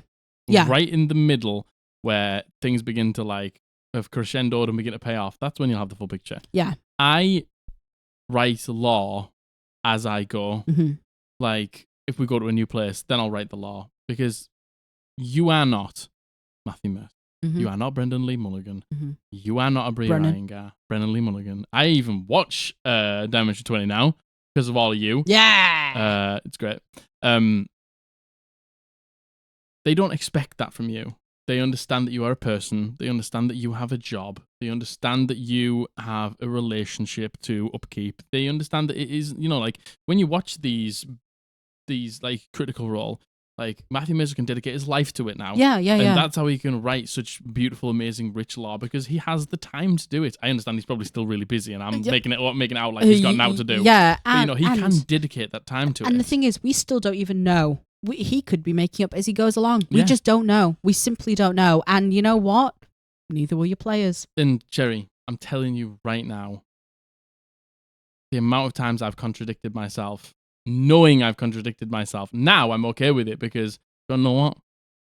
Sometimes they don't realize. Yeah. Oh, no. God, no. Sometimes they do realize, and I say, yeah, I know, I just want to change it. Yeah. Because that's how it is. Yeah. That's how it is. Like, first of all, they're probably not going to notice. They're I'm probably telling not you going that. to notice. They're probably not going to notice. You aren't doing them a disservice. Yeah. You're not confusing them. You're not, them. like, running circles around them. Nope. No one's confused. Nope. Like, and you know what? If someone does notice, you simply just go, yeah, I just changed it. I just changed it. And everyone's going to be like, okay, that's fine. Cool. And you know what, Sheri? Don't beat yourself up about it. If anyone isn't like, okay, that's when there's an issue, because no one should be judging you based on those changes. No. Like, that doesn't ruin anyone's immersion. And anyone who tells you so is just trying to be annoying. They're trying to make you feel bad. They're trying to make you feel bad about it, and they're trying to make it a problem. Like, for me, like, I do write lore as I go. Sometimes I'm in a session at the table saying something out loud, and then I think of something, I'm like, I'm going to say it. I'm gonna say it. I'm gonna do it. It's cool. Sometimes those ideas just come to you. I was exactly the same. And do you want to know what? Sometimes I've said something, my players have completely interpreted it the wrong way, but it's better than what I thought. Tell them. And I go, that's mine now. And they'll never know. Yep. Never. And they'll never, ever, ever know. Never. I will. Oh my God. An example of this, and this is a bit different because this was like a puzzle, right? Yeah. In the first campaign, we had to basically get underground to get into this vampire's ship, and we could, for the love of God, not work out this puzzle because we're pee-pee poo-poo dumbheads. There was sand that they basically needed to write something in the sand. Yeah. And that would allow them underground, basically. Yep. And we couldn't work it out. Simply couldn't work it out. Mm-hmm. And then we got the conspiracy theory hats on, right? And we were like, Caladan loved his wife. He did. Oh, he had a wife. Maybe it's his wife's name. Maybe it's the word for soulmate or something. There was a picture of like him and his wife in the main hall when they walked in. And we were like, maybe it's written on the back of the painting. Yeah. So we go out, we look in the back, and Jack's like, yep. There's the word. Written on the back of the painting. Yeah. And we were fucking absolutely so buzzing with ourselves. Were like, man, that was the greatest puzzle ever. We were like, that's amazing. We feel so big brain. There was other ways to figure it out. And it was like, that was a really roundabout way of getting to the answer that I wanted you to get to. Yep. But that was they got the word that they needed to write. They just got it from the wrong place. But I was like, do you want to know what? I'm going to say that it was there because that makes Josh, because it was Josh that said it. It was Josh. And Josh was like, oh man, yeah. Feels so good. Feels so good. And it's like, yep. I don't care that the puzzle didn't work out exactly the way I wanted to. They got to the conclusion by thinking about my bad guy in a smart way. Yeah, thinking about, What did he? The whole point was it was her name in Elvish because he was Elven. And you didn't know what her name was, so you went and saw a picture of them two together, and on the back of the picture there was like his and her names, and it was like a little poem about how they loved each other and stuff like that. So you went back and wrote the name in Elvish, and the puzzle solved it. Yeah, and that you were like, made all that up. Yeah, every single last bit of that, made it up, made the wife up, made it all up, made us feel so good in the moment. Do you want to know what? Nobody knew. No one knew, and no one will ever know. No one will ever know. No one will know, Sheri. If you make it up on the spot or you change your mind, doesn't matter. No one will know. They're never gonna know. And you know what? Especially if it serves your players feeling really good in that moment, do it. No one cares. Yeah. And again, you'll hear discourse on the internet of course you will, being like, what? Being like contradicting opinions on the internet. Yeah, you'll hear people being like, oh no, they have to set this out. They have to roll the dice and then it's done. Otherwise, it feels cheap. And it's like, you're just giving it to him. You're giving it to him. Stupid. Shut the fuck up. Shut up. Tell me you hate fun. Yeah, tell me you hate fun. Like the thing is, I had an idea of how that puzzle was going to work out, and that wasn't it. But you thought about it. You got really excited about the idea. Yeah. If I'd have just been like, no, that's not how I wanted it to play out, everyone at the table feels worse about it. Yep, totally. Absolutely. Including yourself. It was the same answer, just gotten in a different way. So why did it matter? Yep, totally. I'm sure everyone will be like, you're a fucking shit DM who's got no creativity and no imagination, and you're fat. And thing is, no one will be like that. One person on TikTok will be like that. And that's fine, but you want to know what? My players have a good time. We did. That was an amazing moment. I probably have a far more fun table than you do, so... Yeah, you tell him! Get fucking wrecked. Boom, boom, boom! Oh, headshot! Unfortunately, no scope yet. Yeah. So, Sheri, do not worry. Do not beat yourself up. Nope. Do not think you're confusing your players. You're not. Look, like, we all love D&D, and even my note taker, who's a very good note taker, doesn't... Because it's in your head, you're like, well, I said this one thing, and then you're like, they know. They're not focusing on that one tiny thing that you're going to change. Truly not. Margaret is a great note taker. I am a conspiracy theorist through and through. Conspiracy theorist. Yep. Links dots where I'm like, oh my God, I didn't even think of that. And, I've changed things and she hasn't even noticed. No, I simply wouldn't. Like, I simply wouldn't. They probably won't notice, even if they do. If you tell them that you changed it, they're probably not going to care. Yeah, agreed. You're doing a great job. You're doing a great job. You're doing a fantastic job. The fact you're job. DMing at all, Sheri, and you care. You've written this in because you care. You care. Like, you care so much about your players. That's enough, Sheri. That's enough. That's enough. That's enough. You've done enough. Listen, me and Jack personally know you. We know what you like. We know what you're capable of. We know your writing style. Like, your players are having an amazing time. Yeah. You're doing an amazing job, Sheri. Just chill. Just chill. Seriously. Just chill. Keep it going and just chill. Change whatever you want. Change what you need when to. you want. If it's easier for you as well. Oh my God. Oh my God, there's so many times where I change things because it'd be so much easier for me to tell the story I want to tell. Totally. And I know, Sheri, I DM'd very briefly. I know what it's like when you just kind of say something in a session and then you're like, oh my God. Shouldn't have said that. I shouldn't have said that. Shouldn't have said that. I've completely contradicted this point and then I have to make this canon now. You don't. You really don't. I'm telling you that, like, because you know that it's contradicting, you're like, oh no. Yep. But your players aren't thinking that. Players haven't cottoned onto that in the slightest. I promise. I'm telling you. That applies to all of you. I'm telling you. I promise. I hope that helps, Sheri. I hope it does. Yeah, I think it will. Yeah, I promise. Because I've been in the same situation. Promise you're in your own head about it. Yeah, you're in your own head about it. 100%. Promise. Okay, so this is number 03. This has been sent in 04. 03. This has been sent in by Liz, and they go by they, she. Thank you, Liz. Thank you, Liz. I got invited to play my first ever TTRPG with a bunch of veteran strangers and was absolutely terrified, but I decided to take a chance. That's very brave of you. That is very brave of you, well Liz. Done. Yeah. We were playing Pathfinder 2e and everyone turned out to be super nice and I really enjoyed my first few sessions. It even inspired me to start running my own D&D campaign with my friends. Awesome. However, the group then wanted to play some sessions of Starfinder. Ultimately, I just couldn't gel with it at all. I didn't understand any of the talk about building civilizations and colonies, and I came away from the session feeling really stupid. I'm a quiet player anyway, but I find myself paralyzed with doubt from not understanding anything other than the adventuring and battling monsters. I persevered with the sessions and was excited to return to Pathfinder. Except this session was also filled with similar roleplay scenarios regarding establishing kingdoms, political relationships, and gathering military troops, etc. Starting an empire sort of stuff. And again, it just goes straight over my head and I don't know how to engage with it. I like to make high fantasy charisma build, quirky characters that get into mischief, but I stay quiet because I feel so dumb compared to the rest of the group. They all seem to be enjoying this type of roleplay and understanding what's happening. I'm beginning to think maybe the table just isn't a right match for me and I need a simpler group. Or should I stick it out in the hope of adventuring returns? I don't feel comfortable enough with them yet to voice how the sessions are starting to make me feel. First off, Liz, I'm so sorry you feel like that. Yeah. Let me tell you, you are not dumb for just not understanding something. TTRPG systems are complicated. Yes, they are. So complicated. Yes, they are. And to jump in one and then to jump straight into another. Totally. You're very brave. You're very, very brave. Yeah, you are genuinely to just go for it. I wouldn't be able to. No, I would not be able to just simply learn a new thing. And I understand here you're talking about like role play scenarios, but the role play is very much based off what the world is, right?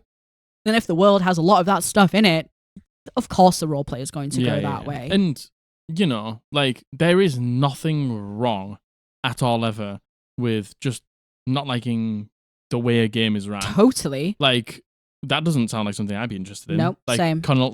Colonizing and kingdom building. Yeah, and no, things it's not like something I'd be interested in either. I'm like you, Liz. I like to adventure. Same. I like to seek out quests and kill the big bad monsters. Yeah, of course. And do the big story. Yeah, plot I do lines. too. I do too. Like, that's what I want to do. I don't want to settle and build like a foundation and stuff like that. Yeah. That never really excites me. So there's two things that you can do. Yep. In my opinion, you can go to your dungeon master and say, these things I'm not really enjoying and I don't know why. Am I not enjoying it because I don't understand? Yeah. Or am I just not enjoying it that much because I don't? Are we okay to fit more stuff in that I enjoy, like the adventure and like the monster kill and like that stuff? Yes. And, and have a little bit less of that so I don't feel as left out. Yeah. That's totally fine to do. Or you already said it. Is it not the group for you? Yeah. Is it just not the game for you? Simply. You dipped your toes in. Yeah. You realized you liked it, Mm-hmm. which is great because now you're hooked. Yep. And now you're starting to build your own game. Like, do you just want to focus on your own game instead? Yeah. Is that what you want? Yeah. Like, do you want to build your own thing that you know you're going to enjoy? Like, there's a few options here. Honestly, there's a few options here. Yeah. I know, Liz, you say that you're not comfortable with them to voice how the sessions are making you feel. Yeah. Like, you don't have to talk to everyone. You You just have don't. to talk to the dungeon master. yeah, and just explain that you're maybe just not.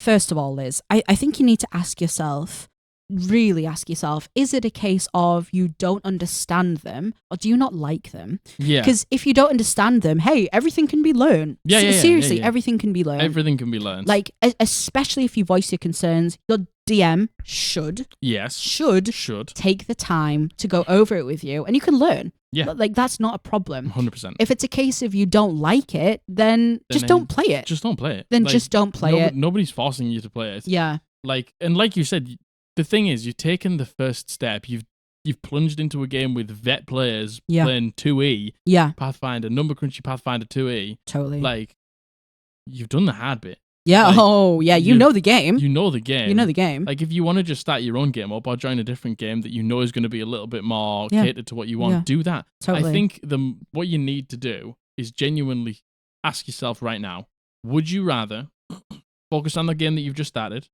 find a new game where you're a player, or learn the system? Yeah. Like, and just honestly ask yourself, and the one that jumps out to you, go with it. Yeah, like, I think you probably have a gut feeling right now. You probably right? have a gut feeling. That's why you put in the submission. Yeah, and I think I always say this: trust your gut. Yeah. Trust what you're feeling. Trust your gut. And I know what it feels like to be the person who is like paralyzed by the choices. God, I really know that feeling, and I know what it feels like to feel like you're the dumbest in the room because everyone else seems to be getting it. And doing that to yourself, because I would really like to hope no one's making you feel like this. No one's going out of their way to make you feel like that. It doesn't sound like it. It doesn't, thankfully. So a lot of it's coming from yourself. And boy, do I know that feeling. I really do. And I have learned putting myself in situations like that where I feel panicked and anxious and dumb and stupid and embarrassed. I just don't put myself in those situations anymore. Yeah. Because I hate feeling like that. And that's the best advice I can give. I can give to that, honestly. Like, this is a really stupid analogy, but when we first started raiding in World of Warcraft, I would be a trembling wreck. I would be on the verge of tears every single time because I didn't understand it. What I've done now is I make sure I go in beforehand by myself and I learn everything by myself. So I got Jack to talk me through it. By yourself. We sit down and we watch the videos together. Yeah, and I get you to explain it to me in a way I understand. Yeah, I break it down for you. And I no longer feel like that when I go into those situations. 100%. That's a similar situation. Yeah, there's two routes you can go with that. Either you don't like it, don't do it, or if you don't understand it, you can learn it. I promise you can. You've already learned it. Yeah, you can learn it. I hope that helps. Yeah, I hope. I think it will. I think, I genuinely believe this situation is just be honest with yourself. Ask yourself the question, and like when you think about one of these options, like which one excites you? Totally. Whichever one excites you the most, do that. Yeah. And I feel like people are not told this enough. I will preach this every single time. Go on. New people to the TTRPG scene are not told enough. The first table you play in might not be your forever table. 100%. Like, it's an experience thing. You learn that everyone plays differently. Yeah. Everyone likes different things. There are going to be games you play that aren't right for you. Quite simply. 100%. Like, you can play... D&D's just unique because there's not many games that you can play and play the same game so wildly differently. Exactly. Like when we've been playing Valorant, you can play Valorant like one way. Yeah. Like, and it's the way that you have to play it. Yeah. Dungeons and Dragons isn't like that. You can play Dungeons and Dragons however you want, 1,000,000 times over and play it in 1,000,000 different ways. Absolutely. You can play different characters, different classes. You can play the same I've said this 1,000,000 times. I could play the same class, same subclass in a different way every single time. Me. For the rest of my life, and they would still feel so different. Yeah, I agree. I've played 2 druids in a row, back to back, totally different, completely different. Could not be any different. Like there are so many different ways to play this game. If one doesn't fit the way that you want to play, don't worry, because there's another one that will. Absolutely. I'm telling you. Absolutely. I hope that helps, Liz. Hope that helps, Liz. Hope that helps. And let us know. And the same to everyone else in this. Yeah. Please let us know if anything too stupid mouths have said have helped. Please let us know. Yes. So the next one. This has been sent in by Anonymous, and they left no pronouns, so we will just refer to them as they, them. Absolutely. So, we sure will. What is the best way to heal a party when your group refuses to take or receive healing? I have never heard that conundrum before. Normally, the DPS are like, please, I'm standing in the fire. I'm in the fire. Heal me. Some information. I've been playing with this group for a while. It's overall fun, but one of my biggest pet peeves with them is that they refuse to accept healing from other members, no matter their health total. While it isn't all of them, it's most of them. Absolute madness. Before, during, or after a fight, especially after a hard fight where a lot of damage has been or / will be dealt to us, main healer and those with healing will offer it to the rest of the party to a more useful and stable amount. However, these specific members could be on 1 HP and refuse any type of healing, saying they're completely fine, and the only way to get them to accept it is to get everyone to say their HP or wait for them to go down in a fight. This can be a problem, as if they go down early in a fight, they're being a burden to the party, especially if they are frontline. 100%. Other problem being, we try to avoid metagaming by giving up stats such as ability scores or HP as much as possible. But those that push for that the most, and there's ones that refuse to say when they're low. Last time I played healer, I tried keeping track of everyone's HP by giving everyone an average HP plus 1 or 2, and going based on that. The downside is, most time in combat, I was focusing on tracking their HP so much that I would lose track of what's actually going on. The other way is asking the DM who is most hurt. Asking the DM who is the most hurt. But this gives the DM more things to keep track of, and they would still refuse the healing from time to time. And side note, this is a party of 6 plus a DM. Any advice to help with this? What the fuck? I know. What the fuck? I didn't compile this episode script. You did. You got all these. I haven't read these before. Yeah. I would tell them fucking get gabbing or get going. Oh my God. Like as I was reading the first bit, I was like, yeah, you could probably take note of how much damage they've done. And then obviously you tried that and it didn't work. Why? And then you obviously said the DM's obviously got far too much going on. Yeah, it's like, it gets to the point where it's like, there's not really much you can do. Oh my God, no fucking way. No way on earth should you as the healer be sat there doing fucking mental arithmetic in your head to work out what health other people are on. No way. It's not your job. Like, the thing is, normally when we get this submission, it's the other way where it's like, rogue rushes in and then expects me to heal them. Yeah. And it's like, I am a willing healer and the party's just refusing. I don't understand why they are refusing. Like, is it because they don't want the immersion break of being like, my health is a number? Well, maybe. Yeah, maybe. Sounds like, because they all are so reluctant to say what they're on. And you know what? I kind of get that. We kind of had a situation like that in the first campaign. Yeah. Where the other two players in the campaign, I was the healer. Josh and Matthew. I needed to know what health they were on. So I, as the player who piloted my character, could have the best decision to keep everyone alive.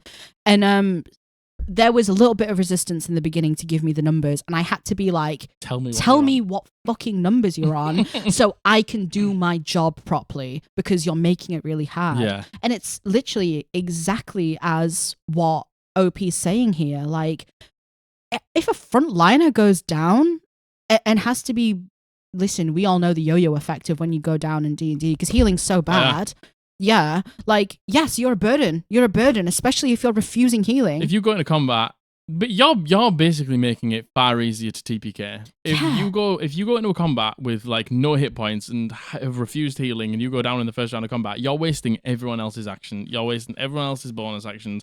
You are just sandbagging that combat. Yeah, no, totally. You are making it almost impossible to win that fight. Like, so OP, the advice I get, first of all, the first thing you need to find out is, why the fuck are they doing this? Why are they doing this? Why are they doing this? Is it because they don't want to tell you? What I would do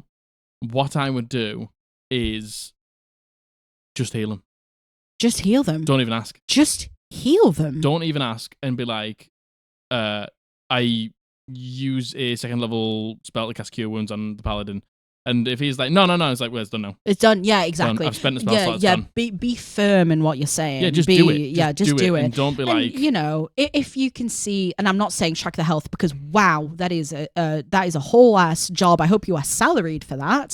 I know. You shouldn't be doing that. I thought that might have been a fix if you were desperate to take no into way. account. Well, they've tried it. They've tried it. I do not think that is fair. I don't think it's fair. Ever. I don't think it's fair. Like, no way. I think, you know, you can tell when someone's been hit a few times. Do you know what I mean? If someone's been hit a few times, maybe just do a 1st level on them or something like that. Yeah. You know what I mean? But if they don't want to say a numerical value for their health, why don't you just have a conversation about being like, can we use bloodied for half health? Yes. Can we use like really rough? Yeah, rough. For like quarter health or something like that. So I know where you're at, and you don't have to put a number on it if you don't want to. Because I get the whole not wanting to put a number on it, because, you know, health doesn't equate a number. You are playing the game, by the way, not real life. I completely disagree. But you know, I would rather that than nothing. True. Oh no, true. Yeah, true. Obviously, these people don't want to say. Yeah, I think OP, you need to ask them like what the reason is. Genuinely find out from them. Find out the reason. Like exactly why it is, because you know. It's easy for us to sit here and be like, what the fuck? But, you know, we don't understand their reasoning. No. Like, only, you know, once you have all the information, it could be something you don't expect. Yeah. Once you have all the information, I would then say your piece, by the way, exactly like you've said here, and said, like, it's really hard for me as the healer. You know, I've tried to help you. I've tried to keep track. Like, and I'm struggling. Give them the example saying it's making it harder for me. So can we please come to an agreement? Because I would like to use my spell slots to heal you, so we can have an easier time in the fight. And can we like use the suggestion? Can we do bloodied? Can we do, if you don't want to give me numbers and stuff like that? Yeah. But I think if they still are reluctant at that point, just fucking heal them. Like, just heal them and don't take anything. Don't take any shit. And go to your dungeon master about this and be like, I'm having this issue. Yeah, go to your DM. Like, I want to find a fix. Can you help me find this fix? Yeah, totally. Like, I not my petty ass being like, I just wouldn't heal him. I just let him go down. I mean, if it gets to that point, I just let him go down. So if it gets to that point, like, I hope they don't expect you to pick them up when they go down. Of course they do. If they expect you to pick them up when they go down, then. If it were me, do you want to know what? I'm going to say it. Go on. When they go down, don't fucking heal them. Let them die. Just don't heal them. Let them bleed out and die. Just say to them, like, look, I was going to heal you before the fight, but you didn't want it, so I'm not wasting my spell slots now because you're already down. We could have prevented this situation. Yeah. Again, you know, that's very petty of us. And, you know, that's... I don't think it's petty of us. I think it's petty of them. I think it's petty of them as well. They're the petty ones. Yeah, agreed. You've tried. Again. They've been reluctant. At that point, fuck them. Being honest, fuck them. Yeah, and you're refusing healing. Fuck them. If it gets to that point, all right, fine, then where die. They're sandbagging every combat. They go into, like, if you've said, I know you're low, can I heal you? And they're like, no, and they go down in the first round of combat. Well, then too bad. And then they turn to you and go, are you going to pick me up? You go, absolutely fucking not. Too bad. Way too bad. And like, talk to your dungeon master. Yeah. Talk to your dungeon master about how to fix this. Give them those examples and then go from there. Like, if it truly is a case of not wanting to metagame and give out the numbers, like, I understand. I don't. I do, but I don't. I don't understand that, but I can understand. No, I can understand why someone would want to do that. Yeah. But I also think, like, there has to be a point where you realize that you are the burden. You are becoming a nightmare. OP says it best. You're a burden. You are a burden. When you go down in the first round of combat every time. With 1 HP, you're a burden. You are a burden. You're making it hard for everyone. You are nothing more than a burden. Like, there has to be a point where you look at the situation yourself and be like, yeah, maybe I am making this a bit difficult. Maybe I need to compromise a little bit. There's a compromise in there somewhere. I fucking hope so. It's what Jack said. It's when you get to half health, can you say bloodied? Mm-hmm. When you're on quarter health, can you say... You don't even have to say it. I'll ask you. Yeah. Just reply with this. Just reply with bloodied or rough. Yeah. Hope that helps, OP. What the hell? What the fuck? Never thought I'd hear that. No, never thought I'd hear my group refuse to be healed. Normally, there's not enough fucking spell slots for healing, and everyone's like, heal me, heal me. Respect your healer. Give your healer a big kiss on the forehead. Give him a break. Mwah. They're keeping you alive, baby, even though apparently you don't want them to. That's so weird. Weird, that, innit? That's so weird. That's fucking raj. Oh, well. Hope that helps. Oh my God, please, if you've heard this, please give us an update. Let us know. Please find out why they're like this. I must know. I have to know. I have to know. You have to tell me why I'm why going they to be a restless spirit haunting this mortal coil until I know. Until I know why I really am, truly. All right, well, on to next. Go for it. So this is number 5. Ooh, baby. Here she is. She's the queen of numbers. I'm the big number, baby. The big number bitch. Big number bitch. Yeah. So, hello, I use he, they, it, and my name is Grim or Stevie. Oh, right, hey, Stevie. I am a first-time DM, and I have been getting concerned. To my players, if you're listening, leave now. We're going to give you 5 seconds. 5, 4, 3, 2, 1. Get out of here. Get out of here. Get out of here. Respect Grim/Stevie. Okay, so now they're gone. I have a plot twist villain who appears to be the party's friend for the majority of the campaign. I showed a player a picture of her and he immediately asked if he could romance her.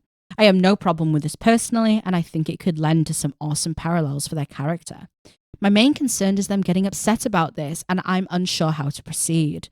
I told them I have no issues at all with them romancing any NPC that is of legal age, of course. I am now feeling worried that if this would upset my player, do you have any advice on how to bring this up with her without spoiling that she's the BBEG? Thank you so much. Oh man, we've had something similar to this before. We've had something similar to this before, and we'll probably give exactly the same I think we will. advice we did. So, like, the thing is, I said this before and I'll say it again. If this was my players, they would love this. They would live for this. They would thrive in this. Eat it up. My God, if Margaret was having a relationship with the BBEG and she didn't know it and she found out, oh my God. I would keel over and die. She'd be having the best time of her fucking life. That would be... That's your dream. That's my dream. That's my dream. To romance the BBEG by accident. That's my dream. Yeah. Honestly, you've heard it here first. That's my fucking dream. What you need to do, Stevie, is you need to subtly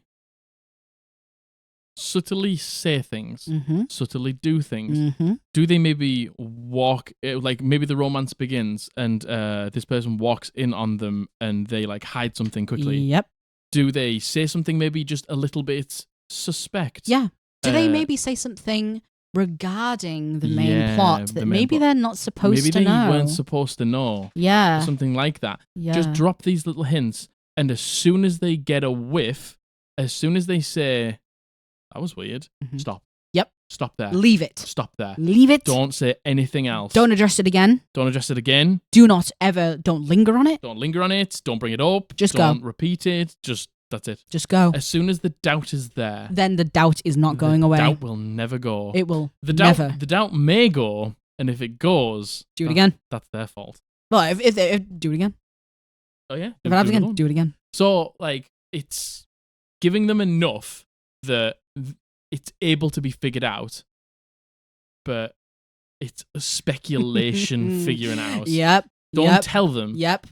Because if they, are like, is this person the BBEG? You've done your job. Perfectly, masterfully. They can break off the romance if they want. Yep. They can stop the romance if they want. Yep. They can go and ask questions to the BBEG unknowingly. Then it starts to get juicy. And you know what? I would also, as well as that, once you kind of drop those hints, and once the conspiracy theories are flowing, once people are starting to go, what is this? Try and gauge the reaction from that point as well. Are they excited about it? If they begin to figure it out and then they all begin to talk at like the end of the session like you do, and they're like, oh my God, if that person's the BBEG, I'm going to fucking cry my eyes out. Or if this person's the BBEG, I'll never forgive you. Yeah. Then I think you know. Then you know. Yeah, but if people are like... you can change it. You can change it so they're not the BBEG Oh, at that point. Of course you can, Stevie. And, above all else, it depends on how comfortable you feel with it. If you genuinely believe your players are going to have a bad reaction to it, then yeah, of course, you can change it. You can change it. It's never too late. They don't know. Yeah, totally. You can change it. And, there's probably also an argument to be made of still going ahead with it.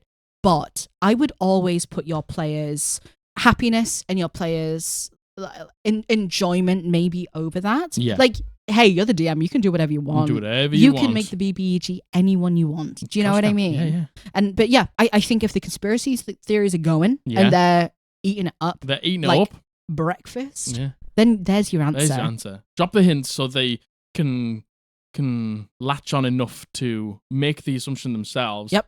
And gauge the reaction, and as soon as they do that, stop so it doesn't become too obvious and stuff like that. And seriously, that's what I did with mine. Such a subtle hint. Again, like Jack said, like they walk into the room and she's hid something. Yeah. Or she mentions a name she shouldn't know. She mentions maybe knowing their next steps. Something really subtle. Yeah. Something real subtle like that. I think that. I'd love that. Yeah. I'd love that. I love a betrayal. Yeah, you do. Yeah. You had one this time. Yeah, we did. We did have one this time and it felt real bad. But it felt real good. It felt real bad, but real good at the same time. Yeah. Hot and cold. Felt real bad and good. So I hope that helps, Stevie. That's the advice we gave last time. That's the advice we'll give this time. That's the advice I'll give every single time. Every single time, baby. I like that advice. Yeah, I do. I do too. So I hope that helps. Once again, please let us know. I know that Stevie, you're always kicking around the watch party. So thank you. Thanks, Stevie. Cheers, Stevie. All right. All right. This is number 6. This is number 6, isn't it? Number 6. Number 6. Can I get a number 6? Can I get a fish and chips? A cod and chips. Cod and chips. Mushy please. peas. Number 6. The dog is really close to the camera. Is he? And he's sent me. Oh, he's wow. He is very close to the camera. He is like staring. Oh. I think you just saw the camera move. There we go. There you go. That's the real life. That's what it's like living with this dog. What it's like, baby. He's got a big head and he likes to bump into things. Yeah, big long nose. Not a lot of spatial awareness. There's times where, because bull terriers spin. Yep. Like when they get excited, they just like spin in circles. There's so many times where he smashes his face off something. Oh, so sad. So hard. I'm like, he's concussed. He's dead. He's in the ground. This is the end. He's fine. And he's fine. It's just like bone. It's all skull. All bone. It's all skull. Nothing could kill this dog off. No. Nothing. Old age is probably about it. Yeah, even then, I'm not certain. Like he comes face to face with the car. You better. Your car's getting written off. 100%. 100%. So, this next one is a 6. 6. Number 6. Oh yeah, because the cod and chips. Yeah, give me a 6 cod and chips. Yeah, cod and chips. So, this has been sent in by Dana. And she goes by she, her. She is Dana. Thanks so much, Dana. Thank you. I don't know why we're being so fucking weird. Hello, friends. It's Dana, she, her, previously known as D in Another Story. Long-time listener, commenter, and mood board artist. Yes, you are. A mood board yes, artist. She is. And she's very fucking good at it. I think it's mood board artiste. Yes. Give yourself some credit here. Artiste. Mood board artiste. I'm here asking for some advice because I'm at a loss for what to do. After falling out with our last DM that resulted in me taking over as the DM, my group and I decided to run what ended up being a severely modified version of Strixhaven's D&D module. It was funny and goofy and intentionally more lighthearted after everything that had happened with the previous game and DM. It's literally so convoluted. I can't submit that as a horror story without it being at least 5 parts. Sounds like hell. We play online, voice only for most of us, because not everyone is comfortable with being on camera, but that hasn't been a problem for us. Fair enough. We've all been playing together for about 2 years, once a week for 3 to 4 hours pretty consistently, so we know each other very well. Awesome. Nice, Dana. Super awesome. As time has gone on with the campaign, and even now with us having finished that one and getting ready to start my first real game soon, we're currently playing a short mini-series in between, the more I realise how disengaged one of our players is, and we'll call them X. From the beginning, X was quiet during session. X was quiet during sessions and only spoke if spoken to. Now, I get that their character is a quiet one, but I mean that there was zero communication between them and the other characters, no matter how much the other players tried. They kept no showing to the game last minute with excuses. I reached out telling them that they didn't have to play if they didn't want to and I wouldn't be mad, but they insisted that they wanted to stick around. It got worse and worse, so much so that when they didn't show up, none of us noticed until like an hour into the game, and I'm not kidding. In combat, they've never ever prepared, even though I list the initiative order at the start, and always make sure to say, up next is so-and-so, followed by this person. Yeah, give it the old Matthew Mercer, Yep. You're on deck. You're on deck. They're always confused about what just happened, even with visuals on Roll20, aka they've not been paying attention to the rounds. And they always want to use Fireball, and in brackets she's put yes, really. Even if it's a half joke, it still gets annoying. No, believe us, we know. We know it is annoying. When asked questions by other PCs or NPCs, we get hmms and one-word answers, or simple statements like, oh, my character just stands... Sorry, I hope you didn't hear that. That was vile. I didn't hear it at all. Oh, it was a little... That burp came like from deep within me. A chest burp. Yeah, let me tell you, I don't know where that came from. It was a grumbler. Yeah. Came from the depths of my waters. The depths of my waters. Or simple statements like, my character just stands there, which leaves no room for anyone to interact. There are incredibly long stretches of silence, and we're lucky if they even bother to roll a dice. It was so noticeable that a new player who joined thought it was just them thinking the silence was uncomfortable.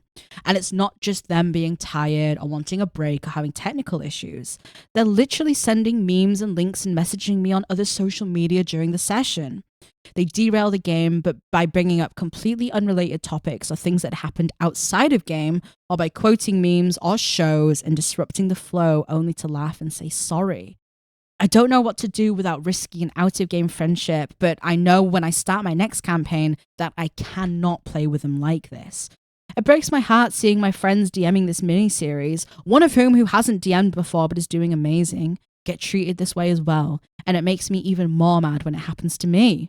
I love this player outside of the game. We've been good friends for years, but I'm so fed up with the lack of shits clearly given, even though that's not what they're intending. How do I word my frustrations? I want to add in a rule at session 0 asking for any outside commentary to be kept at a minimum, and that I can only work with what I'm given in game. But I don't know how to say or to word that rule, and any advice would be appreciated. I put this in for Margaret because Margaret's very good at wording things. Oh, thanks, Jack. Margaret word things very good. Margaret, you word good. You do word good. Thanks, Jack. I word not good. No, that's not true. Yes, no, that's not true. Yes, it is. You're very good with the intent and the meaning. Yeah. It's just some finagling of words. Yeah, exactly. Yeah, that's all it is. I can come across maybe just a little bit too, like, the point. I don't think there's anything wrong with that. I think some people don't like that. Yeah, no, not naturally, but yeah, some people also don't like my, let's face it, beating around the bush sometimes. Yeah, but I think more people like that. Well, you know, that's neither here nor there. Dana, man. Dana. I'm so sorry. Number 6 fish and chips. Number 6 fish and chips. This cod and chips. Cod and chips. This is so disrespectful. And you know what? It started, and I was like, kind of trying to make excuses for the person. Yeah. And then that's exactly what I did when I read the more it went, the further it got. The bit that broke it for me was messaging in other chats to me. Sending the memes. Like sending memes and laughing and then being sorry. So it's like you're there and you're able to like laugh and have a good time. Yep. So you're obviously able to play Dungeons and Dragons. Yep. You're just not. Yeah, totally. I completely agree. Not listening in combat is the Man, worst. it is the worst. It's the worst. It Having is the to worst. re-explain everything that's just happened because you didn't pay attention is, oh my God, instant ban for me. Instant ban from my game. Listen, sometimes there is moments in combat, especially in a tense combat, right? Yeah. When you're so focused on what the other person is doing, you don't quite think about what you're doing. That's fine. If you're so engrossed in what somebody else is doing, you don't think about your... I don't want it to come to your turn and you know exactly what's happening. But listen, you need to know who was in the room. I don't want you to know exactly what you're going to do on your go. I want you to know what's going on around you so you can then make your go fine. Yeah. What are you doing? I'm scratching my head. You got an itchy forehead? I've got an itchy forehead. Forehead, as my dad says. I burnt it with my straighteners earlier on. Can you see? No. I burnt it like right there. Oh, no. Yeah. I'll give it a kiss after. Yeah, go on. Thanks, Jack. How about you? I'll be okay. Sorry. Yeah, I think... How do you politely say, I don't want you in my game? Yeah, so... Because right. Dana's right. First you of are all, more than Dana, right to not want this person to play. I wouldn't want this person in my game. No fucking way. Oh my God. No fucking way would I want this player in my game. Absolutely not a chance. Like, and you know what? I know you say, like, it hurts me seeing them treat my friend like this. Oh my good God. I cannot imagine if someone was treating you like that. Dead. See, this is the thing, though. I'd just be like, get out. Yeah, yeah, exactly. Because that's and I understand that people aren't like that. Yeah. Like, and there's nothing wrong with that. Yeah. Being like that is actually quite good in some situations. Yeah. Being like very like delicate about it, and I think that's probably the right way to attack this. Is a nicely worded, understanding, but to the point. Yeah. Way of saying you aren't. What you need to say is, for me, like, we take this not seriously, but we care, and we turn up because we want to have fun, and we turn up and everyone has a good time, and that's what I want for everybody at my table. And you obviously aren't having a good time, or aren't caring enough about it, for me to want to dungeon master for you. Well, the thing Dana's saying here, I actually don't think Dana's saying I'm going to kick them out. Dana's saying I want to put in a rule at session 0 that tries to stop their behavior. No, but Dana also said, like, I can't play with them like this. With like this. Like this. I think. Listen, Dana, it's so hard for us to sit here and not be in your position, not be in your situation. And I understand that you have a friendship with this person, right? And I understand you've been friends for years. Yeah. But at what point does this friendship take precedent over not only your feelings, everyone else's at the table's feelings, everyone else's time, everyone else's effort? Do you know what I mean? And I'm not saying, kick them to the curb. What I'm saying is, they're not respecting you. They aren't. They're not respecting you or your friend. You've had a conversation before where you've said, like, you can leave, by the way. Yeah, like, I don't mind. Have to play. Like, you don't have to play. And they insisted. I understand some people have trouble saying no. FOMO. Hey, yeah, I used to be exactly that person, Dana. I get it. And Dana, I honestly think... I've got an idea. Oh, my God. I've got an idea. Go, tell them. I've got an idea. Tell them. This person doesn't engage in roleplay, doesn't engage in the combat, isn't, like, when people ask things of them, they don't even reply, really. What are they? An NPC. They're a spectator. They're a spectator. Why don't you offer them, because they're obviously friends with everyone. Yeah. Why don't you just offer them, why don't you just come and watch? Yeah. Why don't you be in the Discord, listening, and just chill and watch? Instead of playing. Yeah. Again, you know, that depends on how comfortable everyone else is with it. Depends how comfortable you would be with that, to be honest. I mean, right now, that's exactly what's happening. That's what's happening anyway. That's exactly what's happening. Right? Yeah. Why don't you ask them if they would prefer to just come and sit and watch? Because some people like that. Like, you know, we all watch some sort of, most of us watch Critical Role Dimension 20, whatever it is, because we love to consume it, they might just want to be in the Discord and have a bit of crack with the friends and just be with them. Yeah.